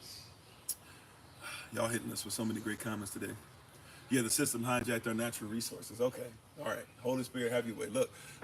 Yeah, you done did something. You done stirred the water. Look. What is our greatest natural resource? Not spiritual resource. All right, don't hit me with the spiritual. I know the spiritual is necessary. I'm asking a specific question for a specific reason. What is our greatest natural resource?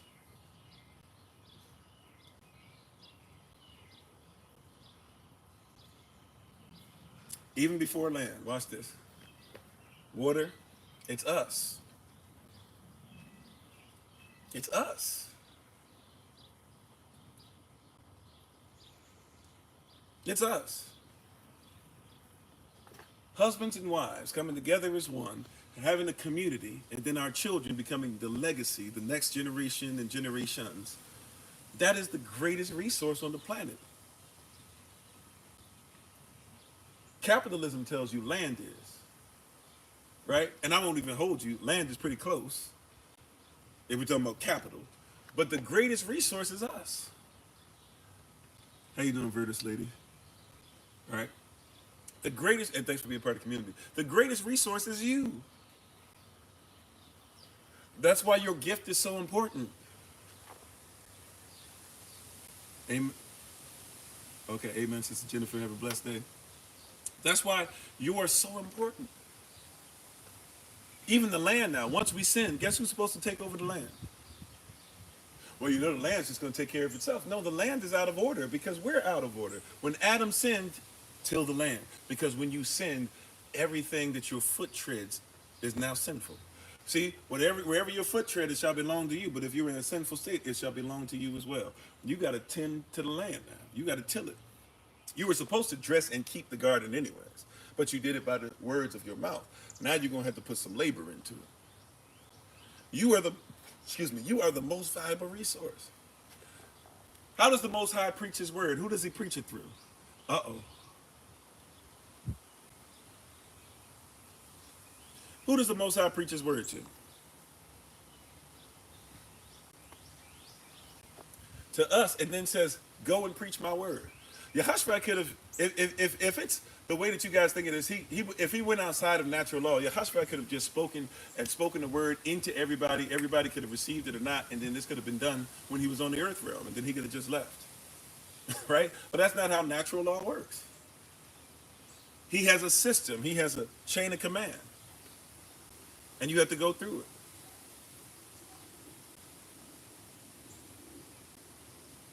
How you doing, Most High Son?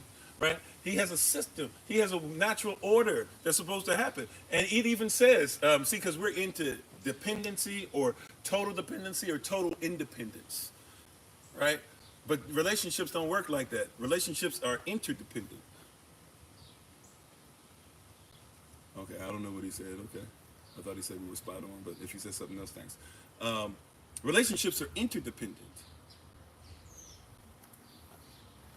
You said when Peter was commanded to walk on water. Well, first of all, he wasn't commanded to walk on water, right? He said, "If it be you, tell me to come out there too." Yehoshua said, "Come on." By that point, so if the king says it's law, what the king was saying is, if you walk out here, I got you. So you can say that's law, right? But whatever a king decrees is law, right? You know. But you have to recognize. You have to recognize and see and realize what Yah's doing.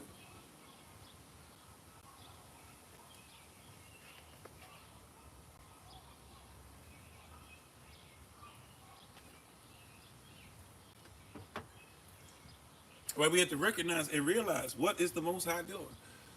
Right? And he has an order. He has a structure. The greatest natural resource is you. You know how we know this? Watch this. When Yehoshua made Yehoshua was there too. But when Yehovah, or really back then it would have just said Elohim, right? Badashatz in the first scroll, it would say that in beginning, in Badashat, Bara, Elohim, Achamim, Adatz. In beginning, Elohim created the heaven and the earth. And the earth was without form and void, gas. And darkness was upon the face of the deep, slows down, cools, liquid.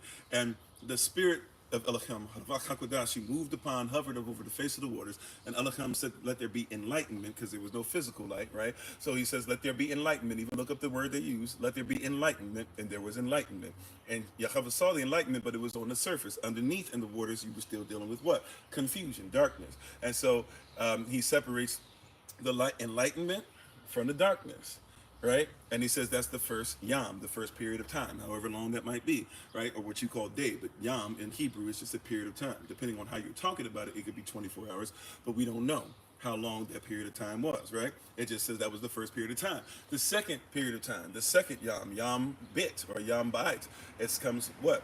Then it says on the second day, then that the waters that were enlightened up top began to be separated. They were separated from the waters that were just coming into enlightenment but weren't quite there yet. And then there's a hard surface put there. The Raklaya, you call it firmament because you're into the Greek stuff, but the Raklaya was put above us.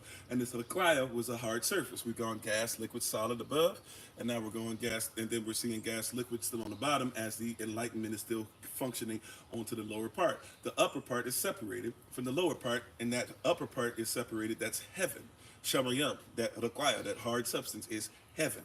Right? So then everything under heaven It's still being formulated, right? Then what happens after that? On the third yam, the third period of time, now you have a solid that comes out from the volcanoes and things like that. It comes out of the water and it has herb yielding seed that is developed over it in this third period of time, right? And that is the third period of time, right? Now all of a sudden after that, you've got everything that's necessary, but you're still missing something. On the fourth yam, you have something for seasons and eternity, so we can see how many days and this and that. But also you have something that gives light to the seed that needs water and light to be able to manifest, so you can have chlorophyll.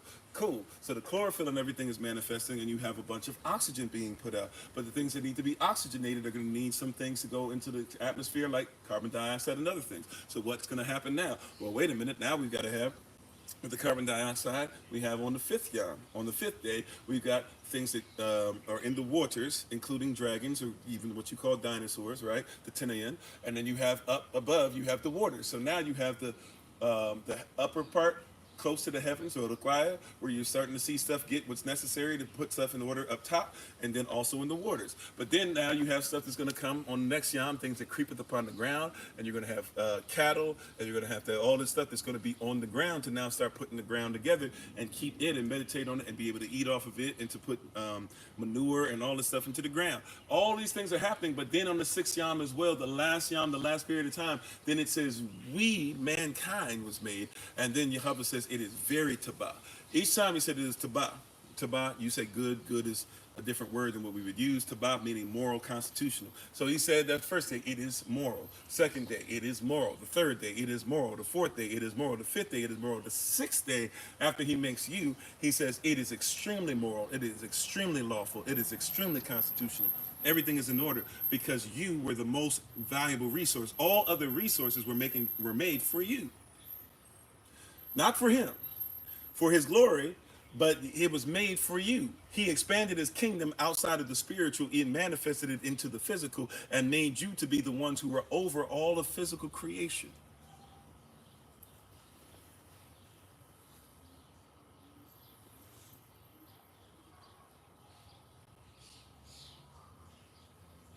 You see what I'm saying? All of physical creation.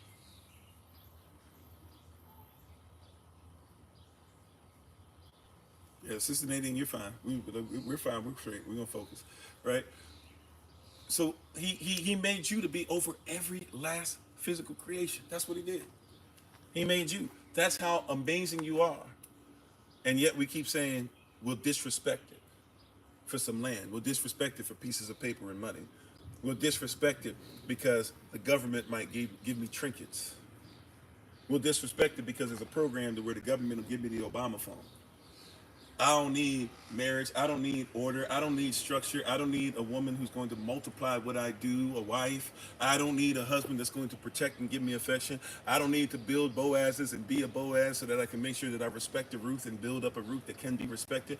We don't need any of that. We'll just be what those who are making money off of our less value. You know, Psalm 122 tells you to come together as a nation. Why? Because Psalm 123 says there are people that fill you with contempt for yourself, and then they are at ease with you being scorned, with being the least. And therefore you live as people that are in contempt.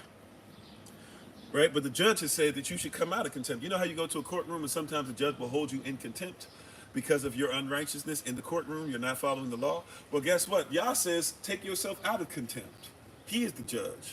And he says, why are you in contempt? How you doing, Shanghai? And see, when you preach like this, it's difficult because people want a message that keeps you still. See, once again, one of the worst things that we did was we said that Boaz and Ruth are not respected when they come together.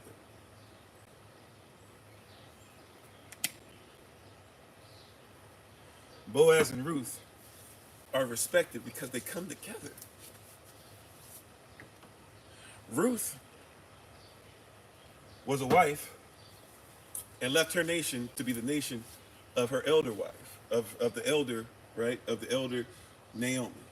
Naomi teaches Ruth. Naomi sends Ruth to do what wives do. Boaz does what husbands do. The two come together. Out of that comes our Messiah. That in and of itself is a word. When two come together, out of that, the Messiah is waiting for us to come together. There's a lot of blessings. There's a lot of barak. There's a lot of things that are waiting for you, but we won't even come together as men and women of Yah. We won't even come together as brothers and sisters. Who can out-preach the other preacher? Who cares? First of all, not trying to do this, but I'm going to talk heavy. I'm not worried about nobody out preaching me because you can't. Not because I'm greater than everybody in oratory skills. Not because I hoop or holler better than anybody. Not because I get more views than anybody. All that stuff. Who cares about all that, right? What the reason why you cannot preach me is because I'm me to the fullest.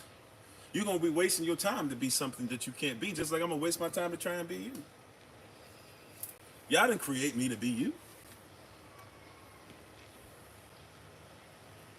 Whatever preacher you pull up, man, let them be great. Let them be awesome.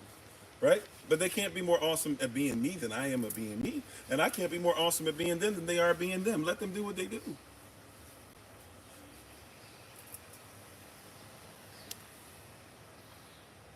Why are you comparing yourself to others instead of becoming the greatest version of yourself? Why is everything that you're doing trying to make sure everybody else is comfortable and you're not comfortable with yourself? You got to learn how to talk about, see, when glory is upon you, glory, part of the definition of glory, once again, means heaviness, it means weight, it means imprint. There should be a sign that if the Most High has stepped upon my life, let his footprint be upon my chest. Right? That's evidence. And if I have his glory upon me, then let my footprint be upon whatever ground I walk upon. There should be a sign that when I showed up, can't nobody make that print like mine. Nobody has the same footprint I have. So when my foot hits the sand, my footprint is something that nobody can repeat. You couldn't draw it if you wanted to, because you're not authorized to be me. The Most High put his stamp on me. I put my stamp on this. And you can't do it like I do it. Not trying to say, once again, I'm better. I'm trying to say I know that I'm better at being me than anybody on the planet. There will never be a Kofi Ofori, pastor or servant to Christ, like me ever in existence again. I don't care if they have the same name. I don't care if they have their organization has the same namesake. I don't care if they're over the same organization. You can never be me. Not because I'm all that, blah, blah. I'm all that when it comes to being me. Right? And when I learned to respect the Boaz in myself, and when I learned to respect the Ruth in myself, I've left the nation that I was part of. I was great at being part of that nation, and they ain't give me nothing for it. I might as well. And when I came into knowledge of who I was and had some spiritual fathers and some spiritual parents and some people that were willing to bless me and a community that would look after me just like I would look after them, I left those things behind. And so because I freely give, my community protects me.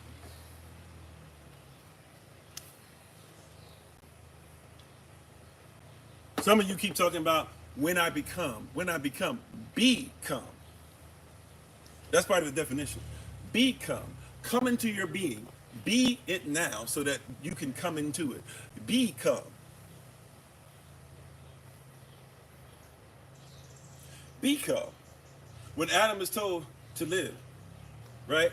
When it says Adam was given, in Hebrew, it technically is saying, when it says that Adam was breathed into and became a living soul, and actually part of that is saying that it says he become, not became.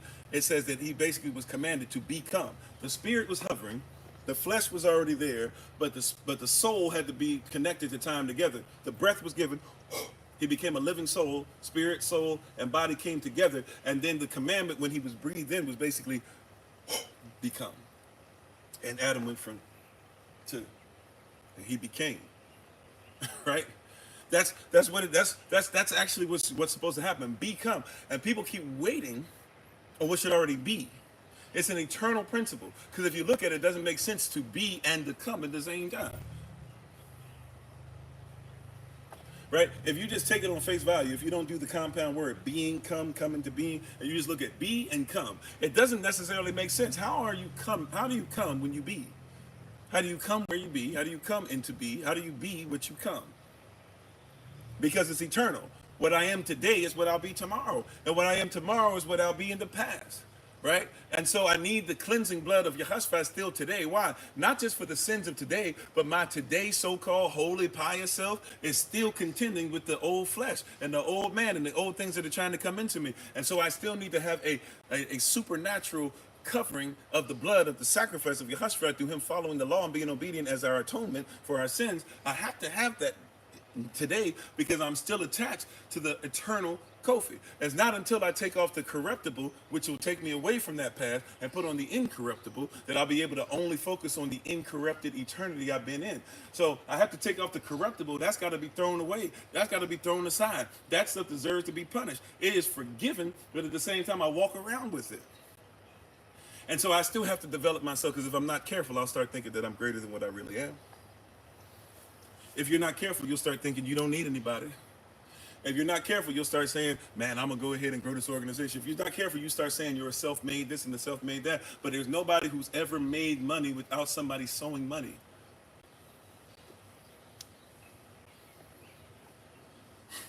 There's nobody who has been a great human being that didn't have to have seed sown into a mother. Not one of you is self-made.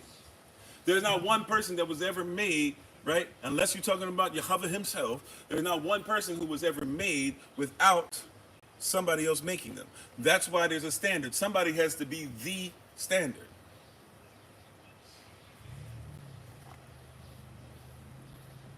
But we're so busy being self-made that we don't make Boazes, because you only worry about yourself. We just talked about Tobias yesterday in the book of Tobit. It says that Tobias was doing all this stuff when he was young as a child, all the holy things we talked about yesterday, because Tobias was taught that from his fathers. Come on, I'm Yahweh. That's another shirt, Brother Jermaine, Brother Bruda, Brother Charlie.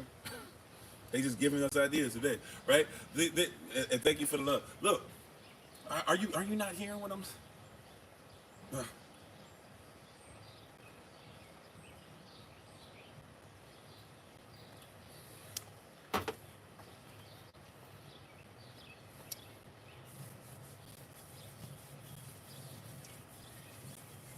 Bruda and Brother Jermaine, if you guys don't hear from me by Monday, get on your brother. Give me like Monday till 6. If you don't hear from me by Monday till before 6, the Holy Spirit just told me we got to have something. We got to have a little powwow. We're going to get some stuff together and bless the community. Amen. If Brother Jermaine, Brother Charlie, Bruda, I know there's a couple Charlies, Bruda, if y'all don't hear from me by Monday at 6, make sure that you contact me, please. Okay? Amen. Yeah. Amen. I hear you. I hear you. Okay. Yeah. So you gotta realize that you were never self-made. You were never self-made. Thank you. Yeah, you were never self-made. And guess what? You shouldn't want to make yourself. How you doing, Sister Danielle? And if Brother Joseph is on too. How you doing?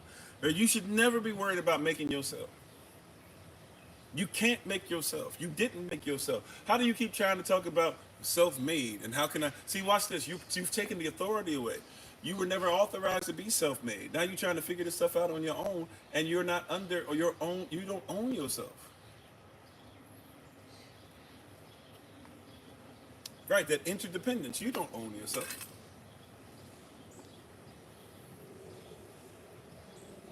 You never did. You don't own yourself, right? I'm under not new management. I'm under eternal management. I don't make decisions without the only times I get in trouble when I open my mouth towards my wife is when I talk about things from my perspective only. You're not gonna cuss out your wife if you're thinking about what would Yah say to his daughter. You're not gonna yell at your husband if you're gonna think, what would Yah say to his son? I promise you, you won't.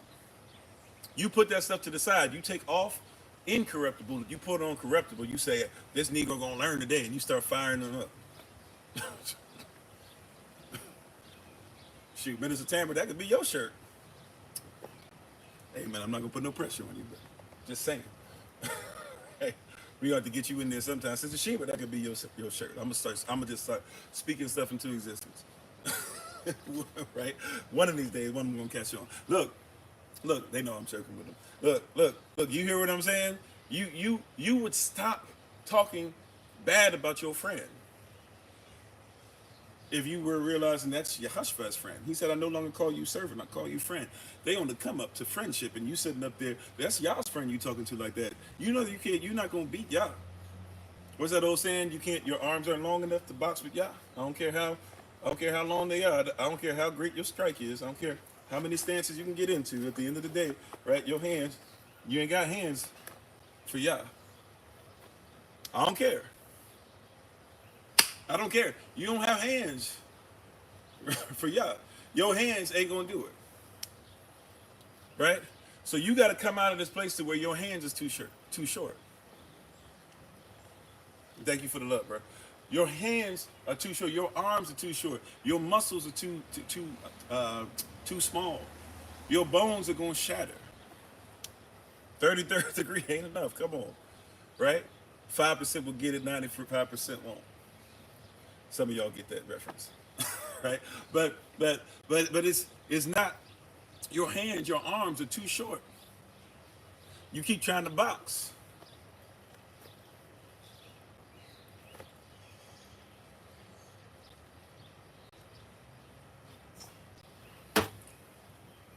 You keep trying to box with Yah. You keep trying to come outside of his box. Some of you don't want to be in the box, but you know Yah has requirements. He says, be in the box here. If you want to pray, what are we talking about ministerial staff today? What was it? Philippians chapter 4. I think we read verses 6 through 8, but then talked about verses 4 through 8, or was it 4 through 9, something like that? You know, you got to be in position. You must recognize who Yah really is. How you doing, Newton? Hopefully I'm saying that right. Or is it new? Thank you. I'm not sure. Those boundaries are protecting you. But here's the thing I love about the box. See, I love to think about it as I'm in the box. But see, a lot of people think if I'm in the box, is you're only thinking about it in the human concept. You think that once you get into the box, all you can do is just be in the box. But what if the box stretches? What if inside the box is actually eternity? Especially those of you who like to talk about multi-dimensions and all that stuff. But what if you go into the box and the box is a whole new dimension of thought? What if you've never received love before because you've always got loved outside the box? Ruth was always loved outside the box. Ruth was always loved outside the box. But she said, I'm going to leave outside the box and I'm going to focus on inside. And that's when that all of a sudden the legacy of the Messiah. See, if it's not for Ruth going into the box, there is no Obed. If Ruth doesn't go into the box, Naomi doesn't get to raise Obed as her own son because Naomi lost her 2 sons. If Ruth doesn't go into the box, then there is no Jesse. Jesse doesn't have 8 sons, and the 8th son doesn't become a shepherd who becomes king. You know him as David. There is no, are you hearing what I'm saying? There is no, oh, thank you. how you doing? I don't know how to pronounce it. Is it Savi? Savi? I'm not sure how to pronounce it, but thanks for being on, right? You got to, if she didn't go in the box, if she didn't say, I'm going to be a wife, I'm going to be part of this nation, I'm going to go into this. Zavi? Okay, I'll try to remember. All right. Or I'll try to recall, excuse me. If she doesn't say, I'm going to do things righteously, follow laws, become part of a community, do what the nation does, leave some stuff that I know I was raised in, but it's not getting me anywhere. I've been around an example long enough to see that I need to leave where I was and to come into who I should become. Has she not hearkened, right? And she didn't hearken, and watch this, I love this, because she saw Naomi's example, and she knew, oh my greatness, Minister Tamara, you messing with me. Look, she saw Naomi's greatness. Praise God. And when Naomi fell short, this is what great leadership does, because great leadership will have human problems, but they build up and respect the roots in their life. Watch this. Naomi was trying to be disobedient and get rid of who she was supposed to cover. But the one who was under Naomi said, I'm not listening to you. I'm not faithful to you. I'm faithful. I'm submitted to the mission that you're submitted to. And you're getting off mission. You're getting off brand. So you can try to send me away all you want, but I know I'm supposed to be here. She had been taught well enough by Naomi that even when Naomi started tripping, she said, not only am I going to trip, not only am I not going to trip, I'm not going to let you trip. Oh my greatness. Are you hearing what I'm saying? Oh, no problem, Brother TJ. How you doing? Are you hearing what I'm saying? She got to a place to where even when you falling short, you done taught me too well. I can't allow this. I know you're trying to get rid of me. You're not going to do so. I know you're trying to get me to go back to the world. I know you've given up even on life. Naomi basically said, I'm just going to sell everything I have, and I'm going to go ahead and just go and do what everybody else does. She says, I've learned too much from you. I'm not going back. I've learned too much. I've gotten in this situation. I've got too much nation in me. How could I go back to a people that now are foreign to me? I've been with you for so long. You've taught me the stuff. Just you being who you are shows me that if I go back to them, I've got to fall away from truth. I've decided that I'm going to follow.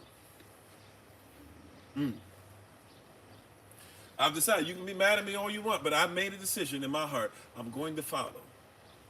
So either you're going to get it together, or you're going to have two people that's going to lose it. But either you're going to get it together and both of us going to be safe, or you're going to go ahead and mess up and mess around and have to deal with two people losing it. What's it going to be? That's the position she put her in, because Naomi must have taught her well. Matter of fact, we went over what Naomi's name actually means, and when you look at the flower, it actually talks about how it's a sweet-smelling flower. Recall, Naomi tries to change her name. But her name actually is talking about the sweet fragrance of a flower. Naomi is somebody who's a delight to be around. But because flowers sometimes lose their petals. You know, sometimes flowers have to regrow. Sometimes you have to wait for the next set of flowers.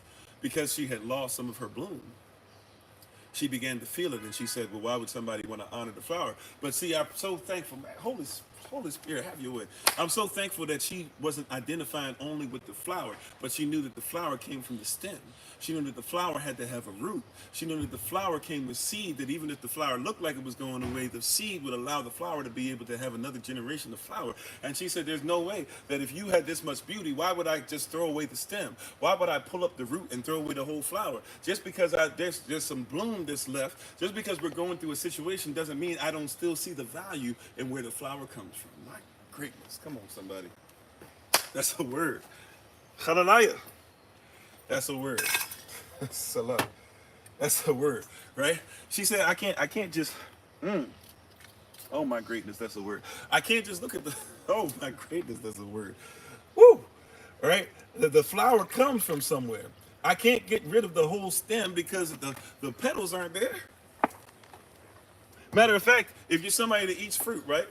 Hoping at some point maybe the blueberry might start popping up or whatever, and the tomatoes look like they might pop up and stuff like that. We got some hibiscus stuff and they're starting to cut. Right? Matter of fact, give me a second. Give me a second. Right? We got some stuff that's coming in, right? Springtime is pretty much in full bloom, and you got the birds and you got everything running around. You got the not vegetation.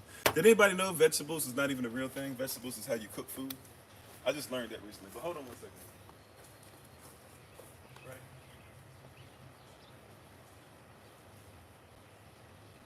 Okay. Now you guys see this? Right? This is hibiscus. Right? You see this hibiscus? And all the hibiscus when I got it, except for maybe one, all of them were pretty much looking like this. Right? We got it. Right? And when we got it, I was looking at it.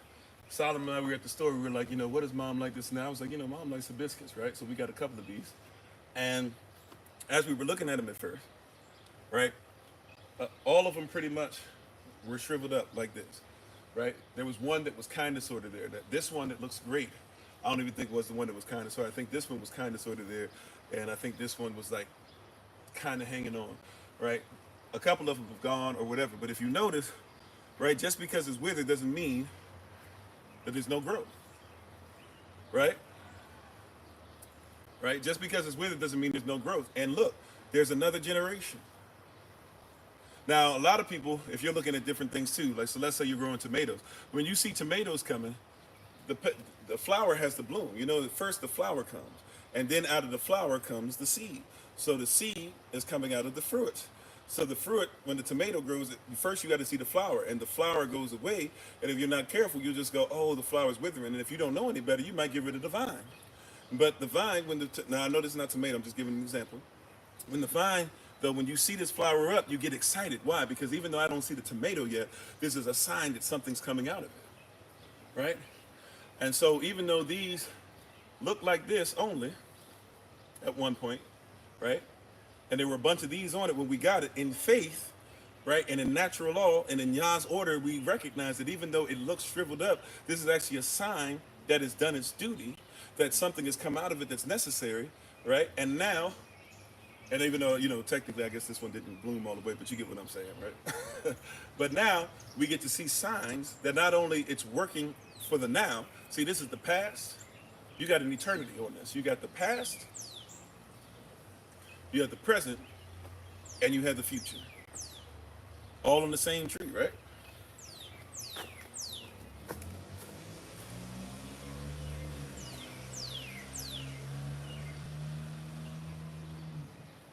And we have to trust, right? We have to trust that what Yah has is going to come to pass. It's going to grow. We have to trust that if he said it, and if we've seen it before, as the Ty Tribbett song says, if he did it before, he can do it again.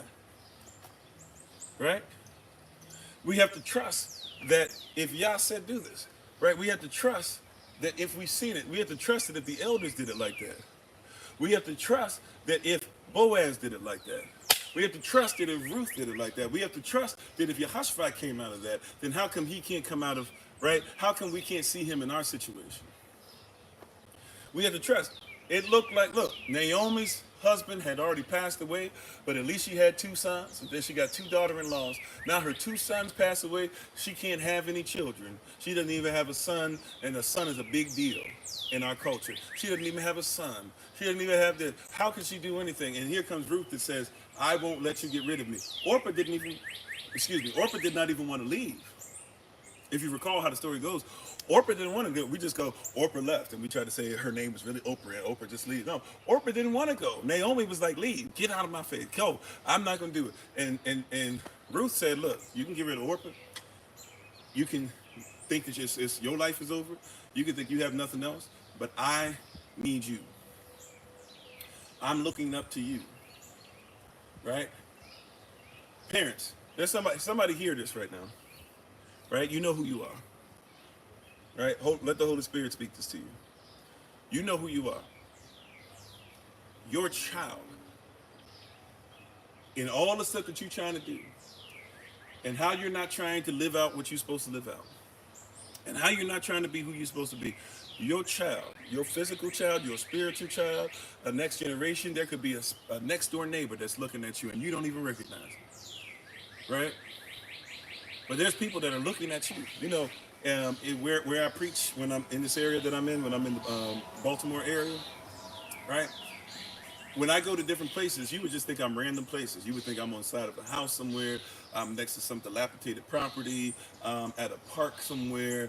But when I go different places, people walk around, right? People who don't have walk around, people that do have walk around, people that are homeless walk around, drug addicts walk around, and they will, when they see me, they go, especially like if I'm inside a few days, they'll be like, or if we go somewhere else, we're traveling, we come back, they go, hey, are you going to be out here again at 8?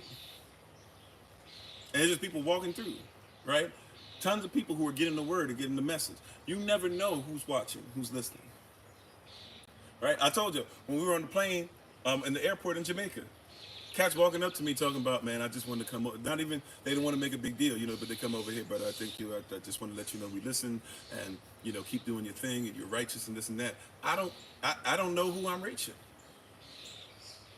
Talking to people in the whole country of Ireland and saying, hey, you guys, we want you to come over. We want you to do this. Thank you so much for what you're doing. This man is a legend, yada, yada, yada. We started SOC not because our community wanted to be part of SOC University. It was people that weren't even part of the community that were like, hey, teach us things. Teach us Black history. Teach us these things. You're telling us things and showing us things that we never heard about. You never know who's listening. Going over, start talking about going to Ghana. Next thing you know, people so into it. Next thing you know, we were blessed to be in a situation, where we could give some things and give some gifts and bring them over. And we get over there or whatever. And now we touch people's lives. So we're still talking to people who I met. We haven't been able to go since 2019, because 2020 we just started flying again recently.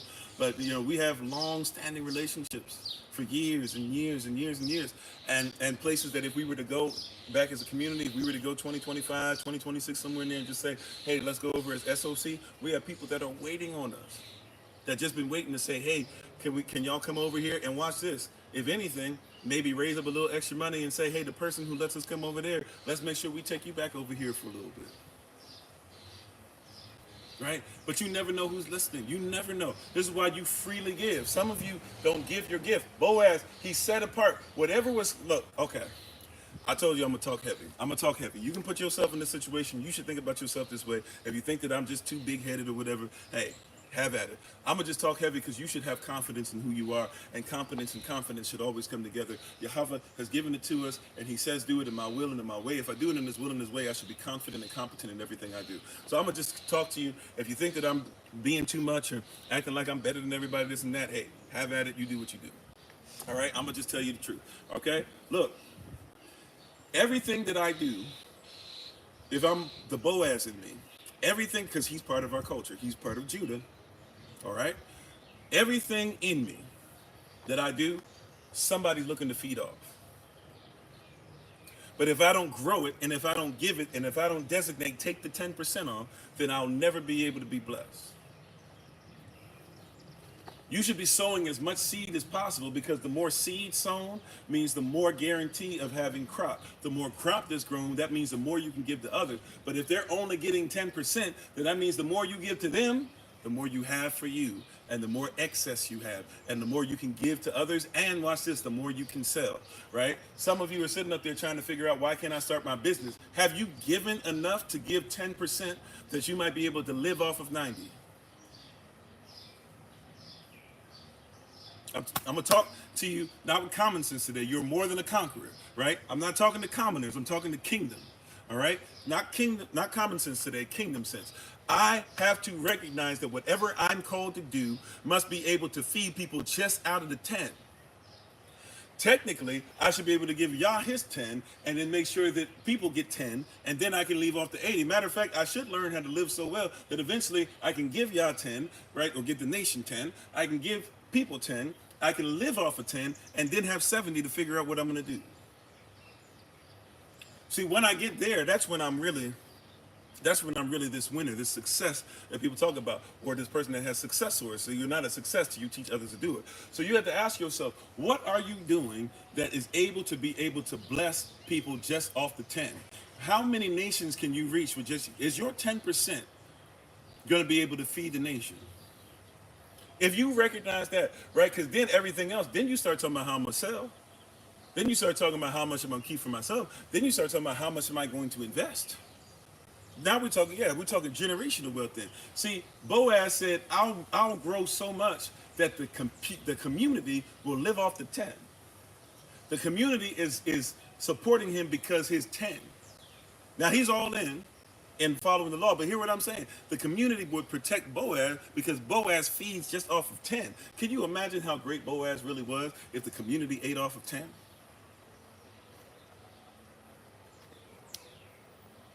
And thank you. I don't even know what that was. It looked like some cat paws or something.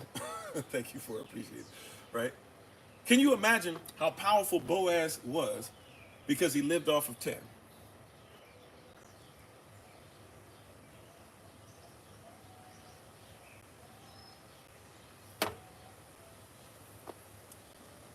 How you doing, Oil?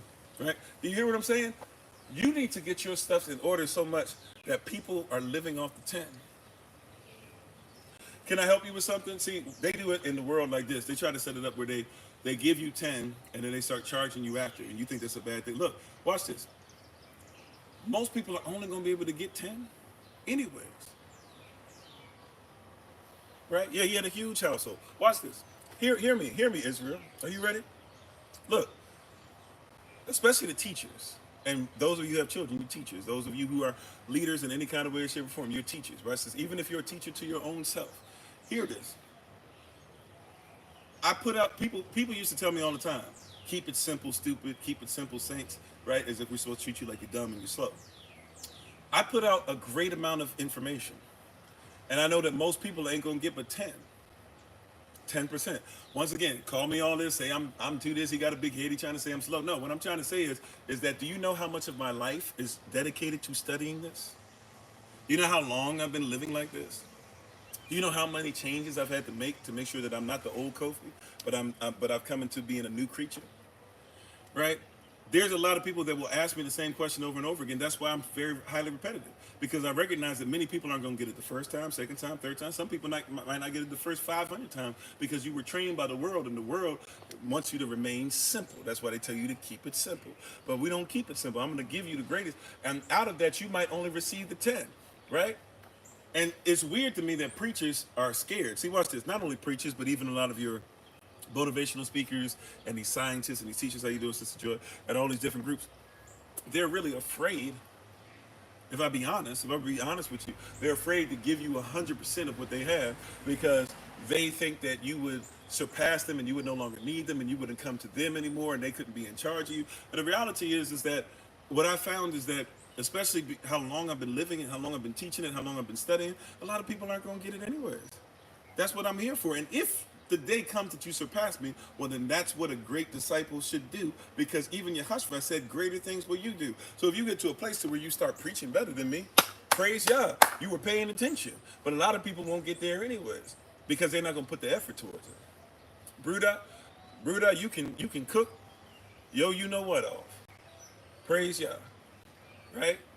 That being said, if you were to try and teach it to me, I promise you I try to pay attention, but I'm only going to get about 10%.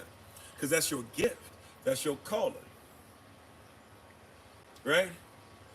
And what happens is that when people can only get the 10, well, guess what? That's when they start sowing in. They start saying, this 10 is blessing me, but they say, I want to go deeper with you. Can you set aside some time? Now, okay, I'll teach you how to cook like this. I'll teach you this. We'll spend extra time. I'll put together a whole program. So you start putting together a business plan. You start thinking about putting together schools, right? You start thinking about different things. Because, look, if you got the barbershop, that's great that you own the barbershop, but why not have the barber school? Because there's a lot of people that want to get to where you're at, but they're only going to be able to focus on the 10, and a lot of them won't put the effort and stuff anyways, and really all they want to do is just get a license so they can cut heads somewhere. So, hey, go ahead and show them how everything works. All they're going to do is work with 10.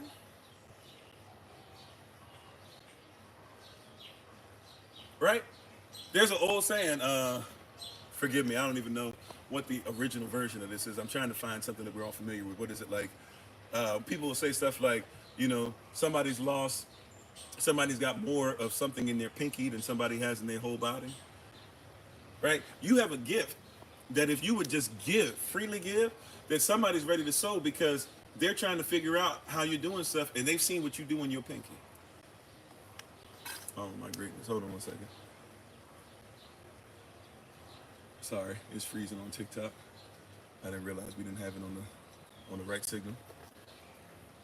I'm gonna have to go backwards and repeat myself again. Please forgive me. Hold on one second, y'all.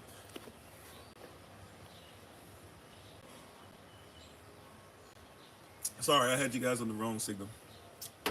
There's that old saying that when people will say something along the lines of, you got more of something in your pinky than somebody has in their whole body, right? And somebody sees the power that you have in just what you will with your pinky. Right? Somebody sees what you can do with your pinky. They say, I need to figure out how to not just use that pinky, but to use what you have in your whole body. Right? This is the problem with our enemy, by the way.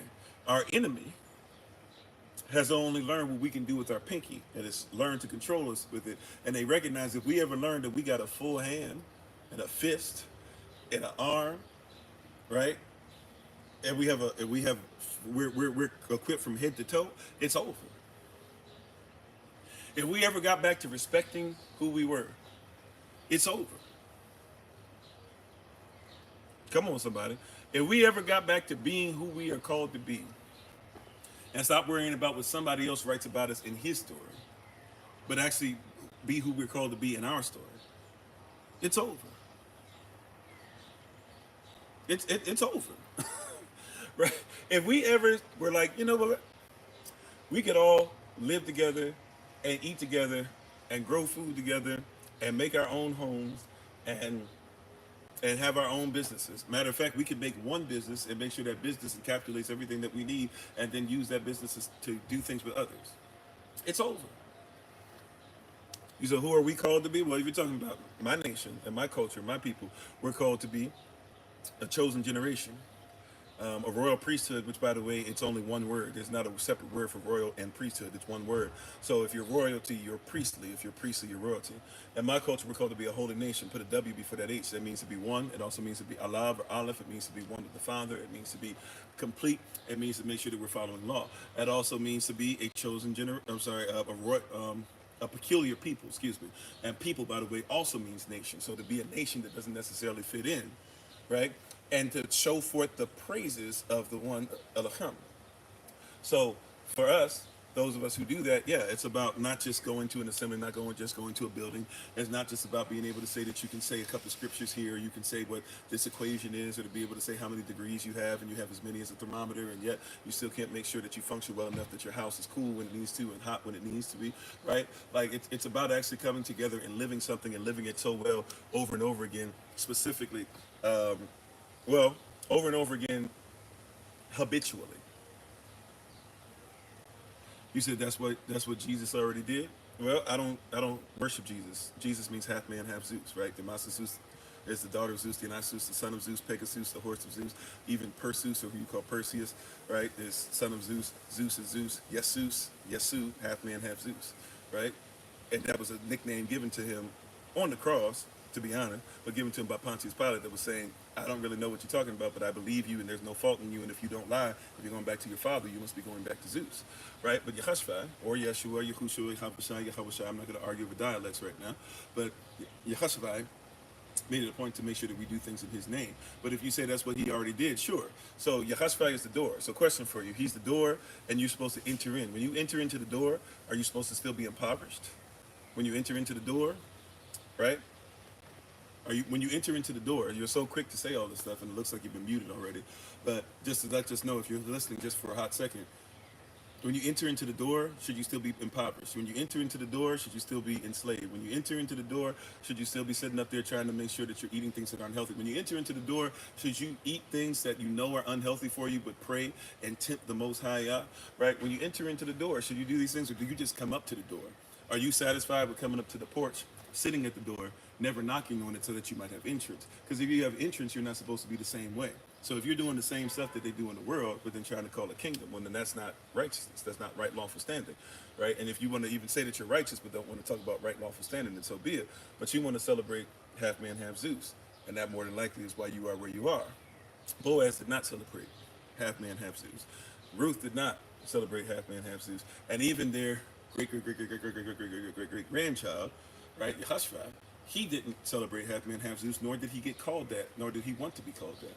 And if you were to try and call him by that name, he wouldn't answer, because why would he say that he's half man, half Zeus, when he's actually Yehoshua, which if you look at the definition of it, it's actually telling you that it is Yehovah, who the version of Yehovah even, but Yehovah who will be destroyed by being nailed by the community and helping us to have countenance restored.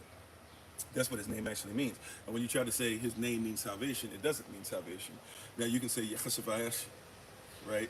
Or Yehoshavayash even, or Yehoshavayash, some people even do. You can say, well, maybe that has to do with salvation, but that's not what the word salvation even comes from. And the word salvation, even in the English, or even the Greek soterio, it means to be reestablished or go back to its original intent. T-I-O-N to the noun, a person, place, a thing. Salvation, the first word of the word comes from salvage, which means that if you're going to be a person, place, a thing that is salvage, you got to go back to the original intent. You want to worship half man, half Zeus, which has nothing to do with the original intent of the word, right? But that's why I have to be a Boaz. I have to keep what's holy, holy. I have to give out. I give out freely, but it has to be free truth, not just whatever you want me to give out. Right? And people who don't know it, you're not our standard, because you don't live by it. How you doing, big brother Thomas? If you're not my standard, then I can't be sitting up here looking for you to be the standard. No shade, no offense, just keeping it a buck with you. If you're not my standard, I can't be sitting up here acting like I should be looking up to you.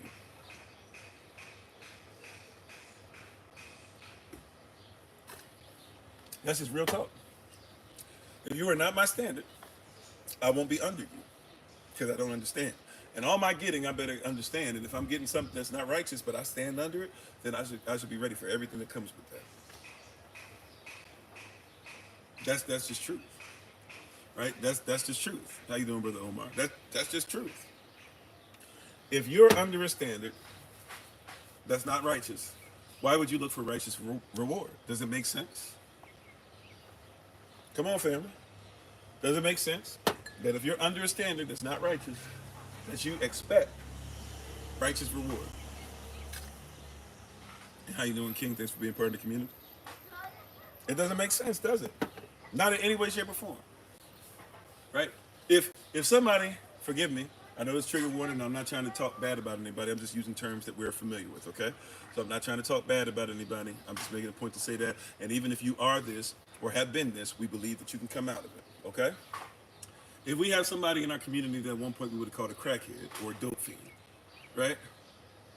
If they do crack and they do dope, even if they're functioning addicts, if you're an alcoholic even if you're a functioning addict, at some point you will not be able to function.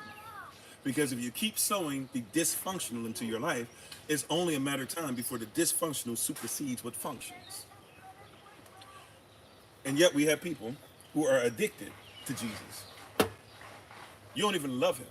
You're addicted to him. You're in lust. Because if you knew who Jesus was, you wouldn't worship half man, half Zeus, and you would look for the truth in Yehoshua. But you keep living in dysfunction, and now you're trying to protect it. See, I know what it is. I've never been on dope, but I know what it is to be in facilities with dope fiends. And I've heard dope fiends say things to me like, I've never had a woman love me the way that dope does. That's highly dysfunctional. Right? And when you hear them make a statement like that, you recognize very quickly, oh, this is serious. This person would defend dope with their life because they think that their wife is not on the level of the drug that they're on. This is serious spiritual warfare here. This is why when you get somebody who's an alcoholic, you're dealing with what? When you go to the store, wine, alcohol, wine, and spirits. My son points it out whenever we see one. Why all this stuff, alcohol and spirits? Don't they know what's going on, right?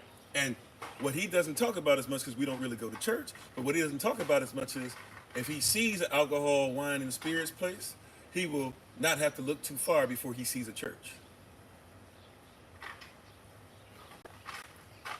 Right? And once again, going back to what we were talking about a while ago now, you have to recognize that the church, that these preachers, that the camps, that these false messiahs, that these fake preachers, that these apostles who are trying to change themselves into images of workers of light, but they're workers of iniquity, and their father is actually the devil, right? If they cared about your community the way it would, we wouldn't have all the stuff right next to these buildings. On every other corner, that's right, in our community.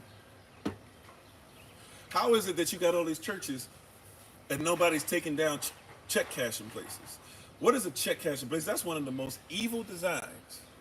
You know, for the longest time, and I was in the military, had a bank account and everything, fell on hard times, and decided I was going to go to check cashing places instead of going to a bank. Now, at one point, it's because I lost my ID too, right?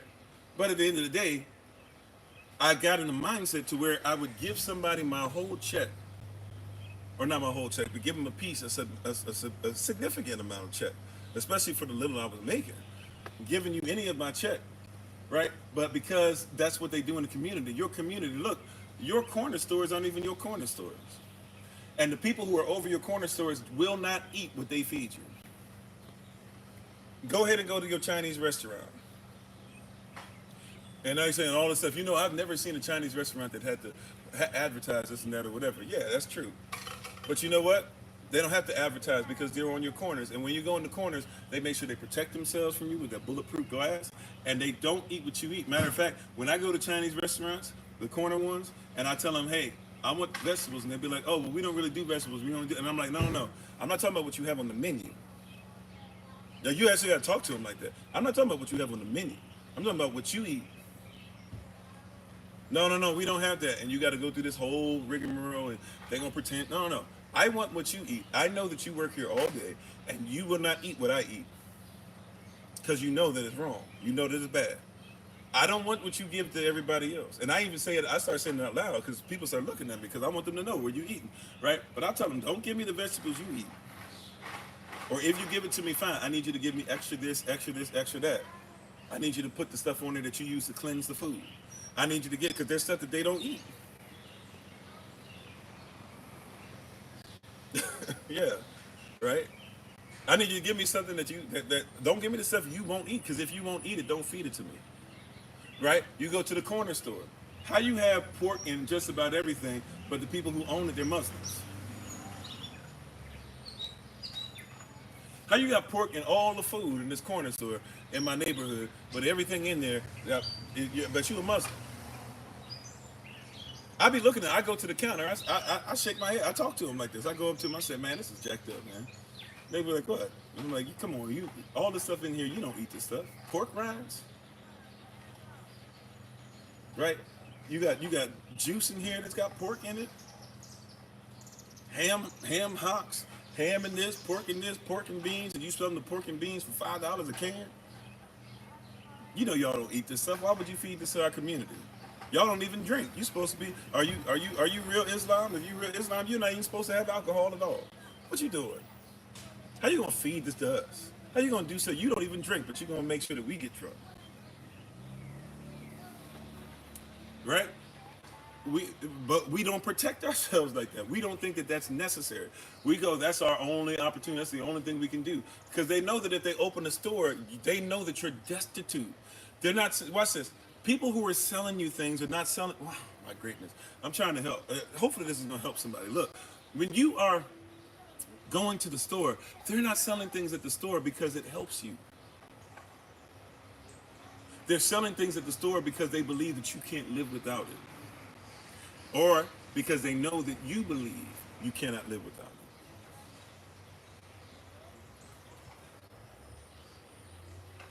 Watch this. Okay. Can we just be real? Can we be real, beloved? Be mad at me if you want. I know I'm gonna step on some toes. If the shoe fits weird, if it doesn't take it off, if I'm stepping on them bunions, then we're gonna use this word to make sure that we, ice that bunion off or whatever. Right? Okay? But we're gonna be real, okay? I apologize if this is gonna make you upset what I'm about to say, but it's real. You need to hear this. There is no need for the weak place and the place that makes the Koreans and everybody else rich off of you if you grow your own hair. You're under the facade that you need to get something else that you already have. And your community saves money because you spend at least $2 billion, $1 billion to $2 billion a year just on hair that you don't need. And some of the hair coming from other countries like India, and yes, even some of it from South America. People cut their hairs off in all types of weird rituals. And here it is where they're cutting it off, trying to get closer to their deity, to their spirit that they serve. And then they put it on your head, and you're trying to figure out why you got all this stuff going on. You have stuff on you. And if you need, look, I know there's some sisters out there that's going through stuff that could be pattern baldness and all that, but this is why we need to go back to health and healthiness. And if we do wigs, why can't you sew your own? I mean, a lot of the ones that you're doing, you know that they're sewing them out of yarn anyways, and some of these sisters in here can sew better wigs just because they're great at crochet and stuff like that. They probably make you a better set of hair than the one that you buy anyways and give it to you cheaper, and it'll probably last longer.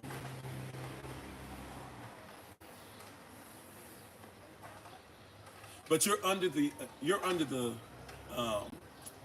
impression that you can't live without it.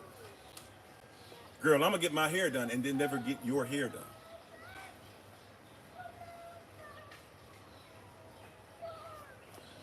Why are you paying? We talked about this not too long ago. Why you got a $2,000? Why you got a $5,000 Coach bag instead of getting a $20 bag and putting $5,000 in it? Or I guess subtract 200 from 5,000, put 4,800 in it.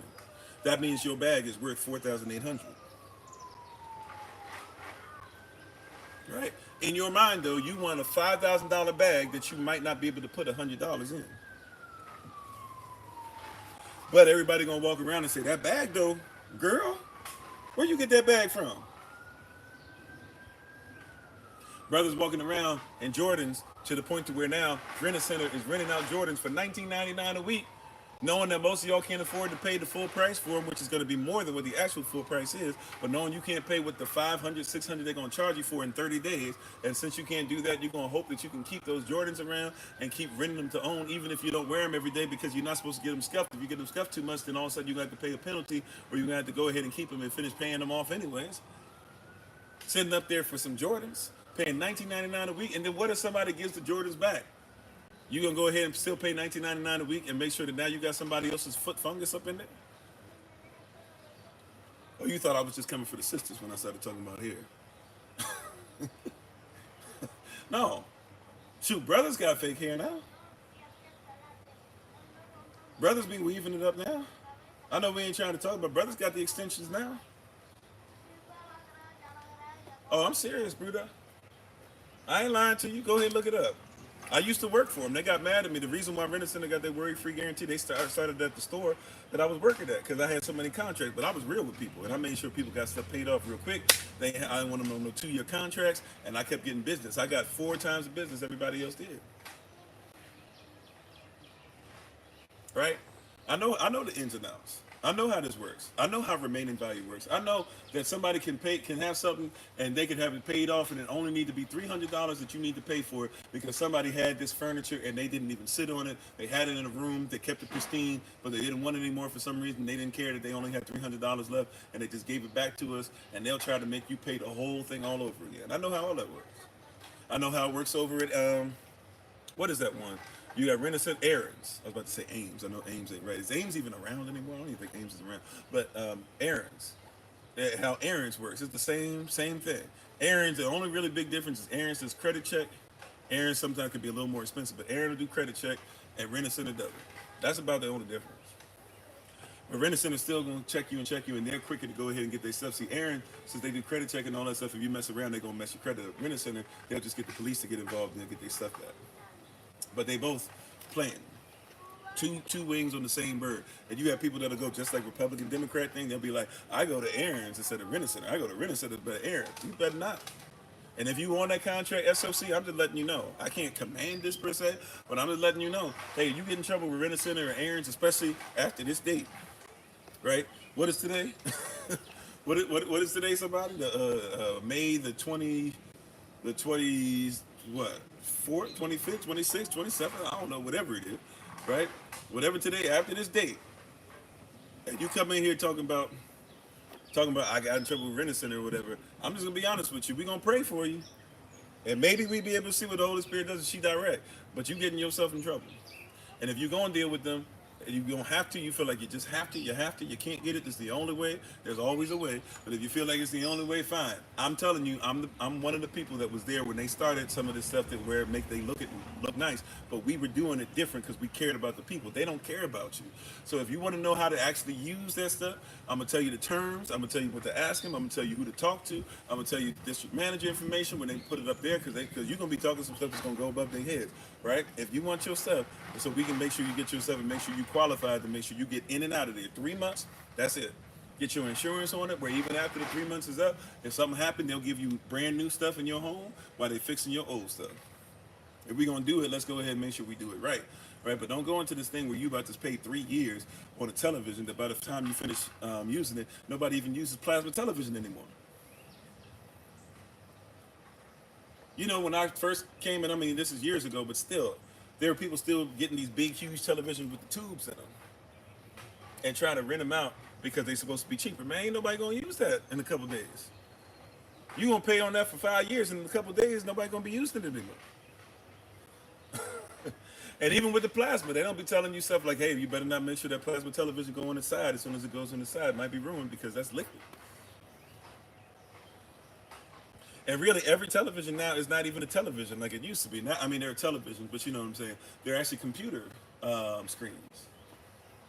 The volume and stuff ain't really going to be all that. That's why you got to get the whole entertainment system and all that. Like, they're not designed to really do anything other than really help you just plug something into it or play a video game off it or whatever. You know, it comes down with Netflix and all that stuff in it, but that's all it is. It's not a big deal. You can get 40-something inch, 50-something inch television if you know where to go. Get one for $200-$300. Just buy it. Why are you going to Rent-A-Center talking about I'm going to go ahead and I'm going to pay because I don't have $200, save up $200 for a month? Save up $200 for 5 months. I don't care how long it takes. Buy a $200 40-something inch television. Well, it's not the one that they had in there. Yeah, it's not. But can you watch television on it? Can you watch the game on it? See, we got to go back to protecting this. We got to go back to protecting this. See, you're buying things that you don't need. Boaz lived off the stuff that he gave to others. I don't need the extra. If I live off of it, that's what I'm giving you. Okay, looks like we're back. Sorry about that. Right, but we better get this under control, family. SOC family. Israel family. Diaspora. It's time for us to get this under control. They've got you up. Right? They got you. You're not locked up. Marketing this is going to be this, and this is going to save you this, and this is blah, blah. No. This stuff is foolishness. This stuff is unnecessary. Do you need it? I shall not want doesn't mean I shall not have a desire for. I shall not want means I don't lack what I need. My want and my need. See, watch this. If you know what the word want actually means, it's the same word as need. You think that want means desires. No, if you want something, or watch this, if you desire something outside of your want or desire something outside of your need, that's called lust because you're coveting something that you don't need.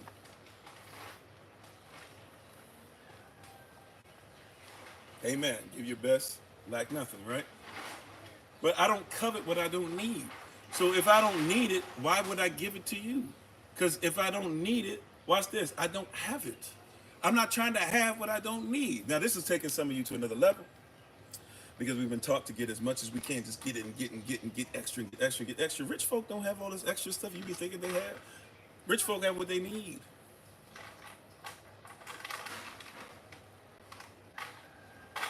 People who are in higher position financially are not walking around with a whole bunch of extra.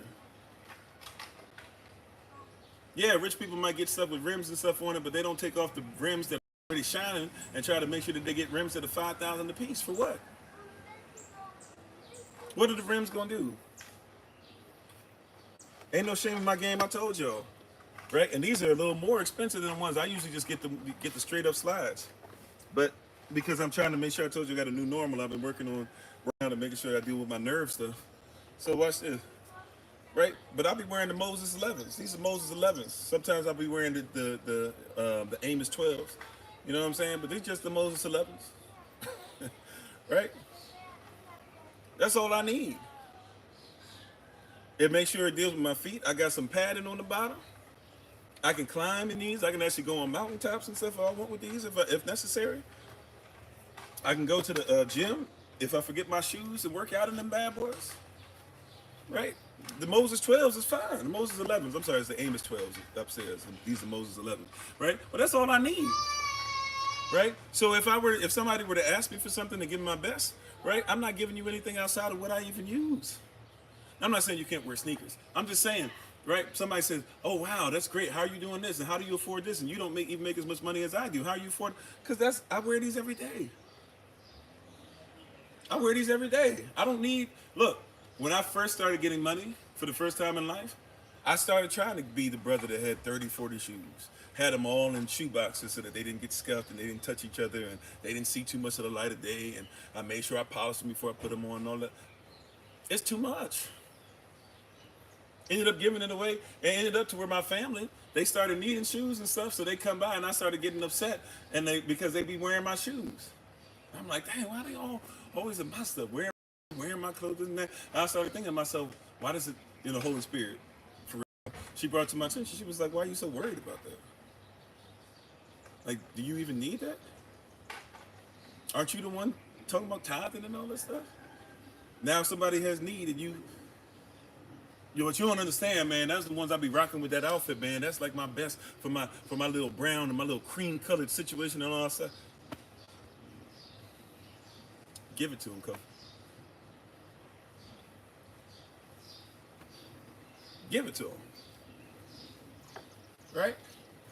And it wasn't that long before that I was the brother that even though he was homeless and even though he couldn't even afford to get on the bus, would beg the bus driver to let me on so I can go ahead and give bags of clothing away for free to people that we were getting from all over the place in D.C. It was not that long ago that I was that brother, but I got a little bit extra, and all of a sudden now I got to have 30, 40 pairs of shoes for what? I don't think I ever got to 30, but I probably got like 15, 20. And I look back at it, it was such a waste. And I mean, I was blessed. You know, even my wife, was the reason I was blessed too, but I was blessed to be able, like, sometimes she might be like, hey, let's go over to D&W, and get whatever. And I'm talking about whatever, D&W, they be having, it's not the greatest shoe store, but it's, it's more high price. And sometimes shoes be $200 up in that piece. Easy. For what though? I look back at it, I'm like, why? I had this thing, it had to be this, had to look like this, and it was always really, see, what happened was it was coveting. I used to look at all the stuff that everybody else used to have, and so when they had that stylish shoe, or when they had the shoe that was black and soft on the top, but it had like the wood paneling on the bottom, or when they had the flats on and stuff like that, when you had the, the hard bottoms especially, and they'd be stunting on them in different places, and when you'd be seeing the guy with the nice wing tip and everything, it'd be real skinny and pointed on the top sometimes, and all this stuff, and it's like, because that was what supposedly rich people had. Then you get to a place where these people are, and you realize, oh, they can't afford it either. Right? That's when you start realizing. You start realizing, wait, but they can't even afford that themselves. They live in paycheck to paycheck, right? They spending all this money to live in these places. They're in, they're paying $3,000 a month for a studio, just so they can say that they're in a place in town where sports happen. But even in a sports place where stuff happens, it's actually a bad part of town. Why would you even want to live here? Nobody really wants to live here. Nobody even stays here. They just sleep here, and then they go back to their jobs and stuff and hope they don't get robbed on the way. Why would I even want it? But I wanted it because everybody told me that's what you're supposed to have. Everybody said that's why you're supposed to live. Then you start living righteously, and really you live for how you're called to live. So I've always, to be honest, been very minimalistic. Right? Like, till this day, some of you seen what I use when I preach and I teach and stuff. And when I'm outside and y'all see my setup, I could take probably, no lie, as far as stuff that's mine, I could probably take everything that's mine, right? Seriously, no lie. I could take everything that's mine and probably put it in two like a book bag, my book bag I have, and my duffel bag, or maybe give me another duffel bag, and I could probably carry everything I own. Same thing when I was homeless. I had people that when I was homeless, they would say all the time, why are you always carrying a book bag and this and that? The homeless people carry book bags, blah, blah. But I found out that's not even a homeless thing. That's just a Kofi thing. Like, that's just, I'm cool. I have everything that I need is right there. So when it comes time for a live session, the only thing I need outside of my two bags, I carry, and some of y'all seen my setup. I have I got my camera stand that basically folds all the way up. I got another camera stand that folds all the way up that I use sometimes if I have a third device or a fourth device. I have two foldable tables, like TV tables for TV dinners. And that's it. Everything that I have can go on that. And if something happened today where I had to go ahead and be out here, I would still be able to do the same thing that I do, and I could go right back because I'm not really attached. Now, look, I'm not saying that I don't want to make sure that we have property and we have land and all this stuff. What I'm trying to say is I could literally go through the rest of my day and not think twice about the other stuff, right? Now, I know it's not all about me, and so I get that. But what I'm saying is, me personally, I'm very minimalistic. I don't like to have stuff that I don't need at all. I don't like to carry stuff I don't need. I don't mind being liberal, even with spending and stuff like that. But I don't like to just be like, oh, we just getting it just for the sake of, right? Even if I'm getting it because, oh, it looks nice, it looks pretty. Okay, let it have some value to my wife or somebody. But just to have it, just because somebody says this is the standard, it makes you can put it on the shelf. Everybody can come in your house and say, look, Kofi has this. Who cares? How you doing, Irene? Right? But we were taught different, right? Like I said earlier, Boaz, much earlier now, and we're getting ready to take our leave pretty soon. We go on a little longer on today because we usually have more time, but we'll take our leave pretty soon. And those who would like to, if you've never done a shout out with us on TikTok before, feel free to stick around for that. We think you'll enjoy it. But like Boaz never had to qualify who he was. And neither did Ruth. They were just who they were. Today we're talking about be a Boaz, semicolon, respect a Ruth.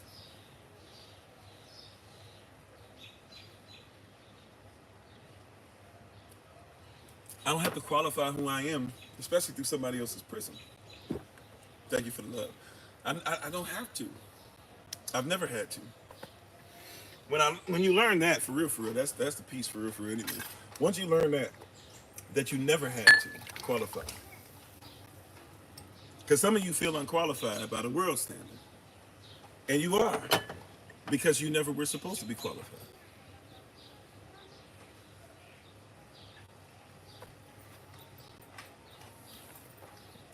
Can I keep it a buck?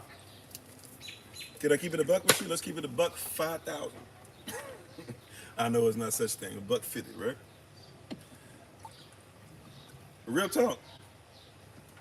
You are not supposed to be qualified by the world standards. Thank you so much, Sister Irene. Appreciate you. And thank you for coming on. Right? Because they're not exactly, Minister Tamara, they're not our standard. So stop concerning yourself with worldly standards.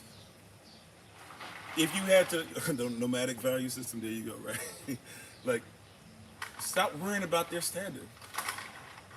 Look, can I tell you this? I was there, man. I know what it is to live 150, 160, $1,000 lifestyle and stuff like that. I know what it is to be in the place that everybody's trying to get into the biggest city.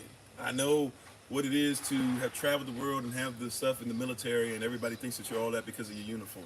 I know what it is to be at this mountaintop to where if I had kept going, who knows, I would have got the blue check mark and all that, but I'm thankful that we have several platforms now and a lot of them have 50, 60,000 people, whatever that watch. I've been there, done that for all that stuff. I've traveled, gone across places in the world, people sow into us, we sow back into them. I've preached in front of in-person thousands. I've preached in front of persons, 2 people there. I've preached where there's been nobody there but me and angels. I've preached on YouTube for live sessions for hours and hours and hours, and nobody ever clicked on it all and had 1 view, and some of them still have 1 view to this day. I've clicked and had stuff to where we have 500 and something people all of a sudden in the first few seconds. Right? We were on TikTok before they started tearing the stuff down. We were reaching. It was not as far as at the same time.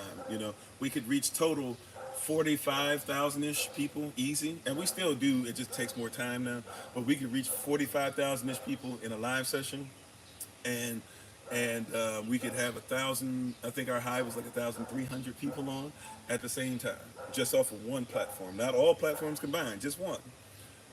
And at the end of the day, it doesn't really change much as far as what I'm supposed to do. Right? Be your greatest self. Be your greatest self.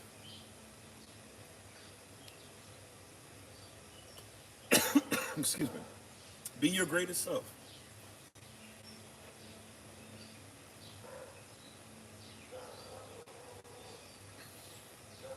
Excuse me. Right? If you be your greatest self, results come, and they're the results that you want, that you need. Don't worry about everybody else's results. Be your greatest self. When I was doing the activism thing, excuse me, even though I was coming from the same prison, but when I was more known only for activism, I couldn't take care of my family that well. When I said, okay, I'm going to be in Yah's word, less people, more provision. You said, how can you be your greatest self on a bad day? Excuse me, I'm sorry about the cough. This is the second day in a row this has happened. I don't know what's going on.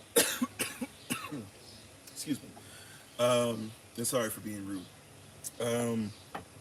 How do you be your greatest self on a bad day?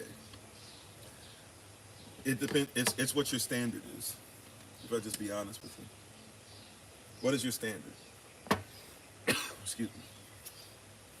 Right? Man.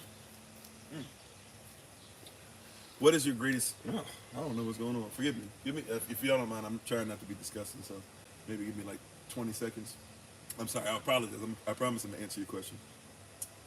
Just give myself a chance to stop talking. Maybe that'll help.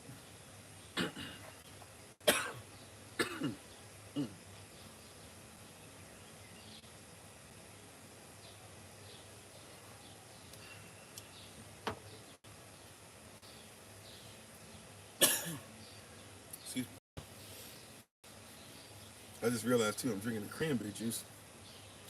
and that deals with all types of different things that try to take over everything. So it could be my body responding, trying to get some stuff out of me. Excuse me.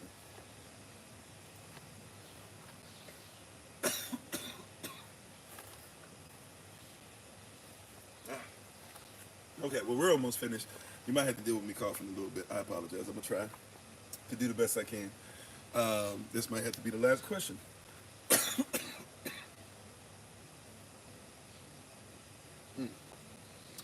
Okay, sorry. The question was, how do I be my best self on a bad day? It's about the standard. Forgive me, I'm going to have to do some weird things with my voice probably to make it through. How am I my best self on a bad day? It's my standard. Okay? So my standard shouldn't change, even if my days do. If that makes sense. Right? So my standard is greater than myself. I was saying this earlier. I don't know how long you've been on, if you've been on for a while or have been on the whole time. But I said earlier, something that I say quite often, I'm not in control. And I don't mean that as far as simple as you can't control what happens from day to day. I mean, I'm not in control of my own life. I'm in something called submission. I'm not submitted to man, submission. I'm submitted to a mission, submission, which we talk about a lot. A lot of brothers say wives should be in submission. They think it's submission, submit to the man. But no, it's submission, submit to the mission. Right? So I'm in submission to something greater than myself, a standard. I understand, right? I know there's understand, overstand, but understand literally means be under a standard. So since I'm under the standard that's greater than myself, I don't have to worry about being my best self, because it's not about me as the barometer. I'm not the standard, right? Because I'm gonna have, I say it like this, there's days when I wake up on the wrong side of the bed, as the expression goes. I'm having a bad day. If people don't know that expression, I might just wake up and not feel right. I might be upset about something else. I might have had a bad time sleeping. I might be on some kind of medication or something that makes me different than what I normally am. And you never know. People can have all types of stuff that they're going through, right? That being said, I have certain laws and governance and things that are over me. And since I have those things that are over me no matter what, and I'm under them, since I won't go from under them, I remain obedient and faithful to them. Even if I don't love myself, I will love my wife. Because love is an action. Even if I don't like myself, I will love my wife. Matter of fact, even if I don't like myself, I will still love myself. Because the standard is love that's higher than me. That's how you can love your enemy. Now, there's levels to it. I don't love anybody the way I love my wife on the planet. So I definitely wouldn't love my enemy on the level I love my wife.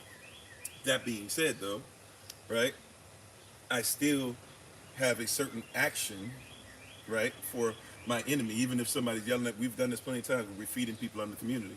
Somebody's coming and they on some foolishness, yelling, cussing, fussing, drunk, blah, blah. Now, if they're too, boisterous or whatever, they got to kick rocks.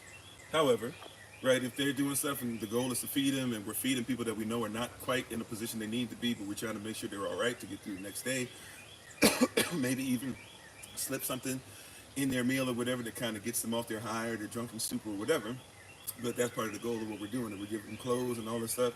If they can make it through, fine. Hey, go ahead, yell at me a little bit, fuss, complain. But even in all that stuff, they know deep down inside you're trying to help. And you know what will happen a lot of times when they find you again? They apologize, right? They find you again, even if they are muttering and doing this or that, this next time they'll be a little better. Because why? Because what you gave them helped them to get better, right? So I'm not the standard. So when you say be your best self, I'm my best self according to somebody's standard above me. So just because I'm my best self, I'm not my best self according to my own standard. Because if it's my own standard, everybody has hormonal issues. You could be mad tomorrow because of a blood flow issue, right? A man could be upset because he hasn't released the seed and hasn't had the chance to have sex with his wife. Should he still love his wife even if they didn't get a chance to lay down with each other? The standard is higher than just myself or my physical limitation, at least in that moment. So if my standard is higher, the standard is what keeps me. That's why we always talk about law. Law doesn't give rights, law protects rights. If I want to be the right of somebody who can be their best self, then I look at a law that protects me. Somebody gave me that law. And so the version of my best self is not coming from in here, it's coming from somebody who deposits something in here and in here. And ultimately, these gut feelings and stuff like that that we have, they're affected as well, if that makes sense. So prayerfully they answered the question. Hopefully I didn't cough so long that you ended up getting off. Right? But yeah, I'm going to leave it right there. I thank you guys. I appreciate you. We honor your time. We're very excited about what y'all's doing. This is Sunday is my family day, so pretty much I got to make sure that we have some time. And I'm still working on getting some stuff done on property and things like that and on the land. But and helping others out around. We're helping each other out in the community to make sure we get some stuff better. So I thank you all. I appreciate you all. We're going to do our shout out. If you've never done a shout out with us on TikTok before, we think you'll enjoy it. Once again, just give us a little bit of time to dismiss. And then if you want to come over from the other platforms too. And by the way, if you were on the podcast today, if you're coming over from Facebook, if you're coming over from YouTube, if you're on TikTok, we appreciate you so very, very much. And hopefully you'll stick around for the shout out. We think you'll enjoy. It's a way for us to get you some information that maybe you might want to learn or learn a little bit more about us, or learn for us that this is not just virtual, it's reality. This is a family environment where people know each other, they talk to each other, we visit each other. We're, matter of fact, trying to get it better back to people actually visiting each other on a regular basis. We kind of slipped up on there a little bit. So we're trying our best. We've had years and years of, hey, we just listen to a message, but we don't actually become a nation. So we want to continue in nation building and doing those things together. So, but hopefully this is something that blessed you, and something that helps you and your family and helps you to continue to move forward. And we're excited about it. If you want to, after we do dismissal, feel free to stick around on TikTok. I really have nothing else except for, don't forget tomorrow, 6:30 a.m. Eastern New York time, we'll be getting together for our early riser Bible study session. So please, ma'am, please, sir, be ready for that. If you can as well, June 16th, we're going to be meeting in Lanham, Maryland. We've been putting flyers out and stuff in different places on social media, but we'll be meeting in Lanham, Maryland at 6 o'clock p.m. Eastern New York time for for Pentecost, for Shabbat. And then also for those of you who will be, joining us later, we'll be meeting, who will be joining us at the same time, we'll be meeting on Zoom at the same time. But those who will be meeting in person on June 16th, we will be probably able to stay around a few hours before that. So if you just want to come hang out, have a great time and stuff, and then break some bread with us, and we get into the Word with everybody and celebrate with everybody online, we'd love to have you do that with us.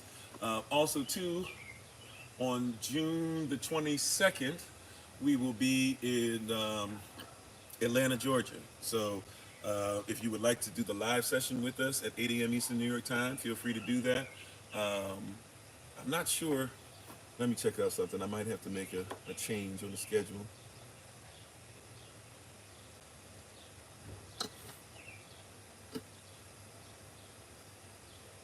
We'll keep it the way it is. But yeah, what am I talking about? June 22nd. Sorry, excuse me. So June 22nd, if you want to be with us for the live session in Atlanta, Georgia, and you want to meet up for the podcast, feel free to do that with us. If you have babies in Atlanta, Georgia, if they want to come and be part of what's going to be on Zoom for the teaching of the babies as well, that'll be, once again, that'll be June 22nd. And then we will transition to getting ready for Apostle Dr. Tomas service, Minister Dr. Tomas service on June 22nd in Atlanta at 3 p.m. We're going to try and make sure we send everybody in Georgia or everybody around that area. If you want to commit to coming or want to say hello to everybody or be part of that, that'll be June 22nd. That'll be at, I think it starts at 3 p.m., might go to 6 p.m. I'll be speaking there for about 30 minutes on sovereignty, and then I'm going to be part of a panel discussion. And then after that, if you guys want to go and break bread for dinner, we can do that as well. And then we're literally going to shoot right back up to the D.C., Baltimore area. Right after that. But we're thankful and we're grateful for all of you for being here. We appreciate you, and we honor you. We honor your time. We honor your presence. We're thankful and grateful for you guys being on today. Once again, if you want to stay around and stick around for the shout out on TikTok, feel free. Or if you want to come over from other platforms to join us, feel free to, and we'll explain how that works as soon as we finish doing dismissal. So thank you, everybody, again. We appreciate you. Yeah. Oh, I think it was Brother Bruda, Brother Charlie, and Brother Jermaine. If you guys don't mind, please remind me if for some reason I don't get back to you by Monday, maybe by like 6 p.m. Eastern, so that'd be like 5 p.m. Bruda time, 6 p.m. Jermaine time. Both of y'all my Brudas, but you know what I'm saying. Um, we can please make sure you check in with me. I'd like to see possibly if we can have a discussion about some things the Holy Spirit was bringing up as we were talking. And other than that, thank you. We appreciate you. We honor you. Once again, if you're on TikTok, feel free to stick around. As soon as we finish the dismissal, we'll have something called a shout out. We think you guys will enjoy if you've never partaken in one before. And other than that, you guys take care. Thank you again for being on. As always, we give all honor and praise to the Most High. We give all honor and praise to Him for my wife, the Honorable Amma, who lives a life that's able to be honored. As always, you can check her out on TikTok, YouTube, her website, and Pinterest at Bloom and Flourish. Not A&D, the letter N. Bloom and Flourish. She is a healer, herbalist, chemist, and biologist by degree. We thank you all, family, for being on. We hope that you have a great day. We hope that you enjoy your first day of the week in the Gregorian calendar. Shalom to each and every one of you. Once again, thank you to the sisters that were with my wife and others yesterday for the women's meeting. We thank you guys again for being obedient to the ministerial staff, and thank you guys for allowing me to be a little late as I was over the ministerial meeting, the ministerial prayer meeting that's rising. And tomorrow, I believe it's Apostle Dr. Tamam, Minister Dr. Tamam, that has the word for our early rising Bible study session at 6:30 a.m. And then after that, I'll see you tomorrow at 8 a.m. Eastern New York time. Take care, beloved. Be safe in your travels, all that great stuff. And I know I got quite a few people, I think, scheduled for next week and stuff. So hopefully we'll talk to you guys very soon. Keep us in prayer. We'll do the same with you. Once again, stick around for dismissal. After dismissal, if you want to go ahead and be part of the shout out on TikTok. As always, this has been Pastor Kofi, Pastor Servant of Christ. Or I'm sorry, did I say? We give all honor and praise to the Most High. We give all praise and honor to Him for my wife, the Honorable Amma, who lives a life that's able to be honored. As always, check her out on TikTok, YouTube, her website, and Pinterest at Bloom and Flourish, not A&D, the letter N. Bloom and Flourish. She is a healer, herbalist, chemist, and biologist by degree. And as always, it's been Pastor Kofi, Pastor Servant of Christ, where we are always changing lives one mind at a time by being a voice of the voiceless and speaking the unspoken. And until I have the great privilege and opportunity of being in front of you all again, please remember as always, that you are loved, you are necessary, you are majestic, you are fearfully, wonderfully made, and you, which is all of us working together, will be the reason why people who are in this system no longer have to be of it. Shalom, family. Peace. Shalom, peace. To those of you that are still with us, this is how the shout out works. The shout out is very simple.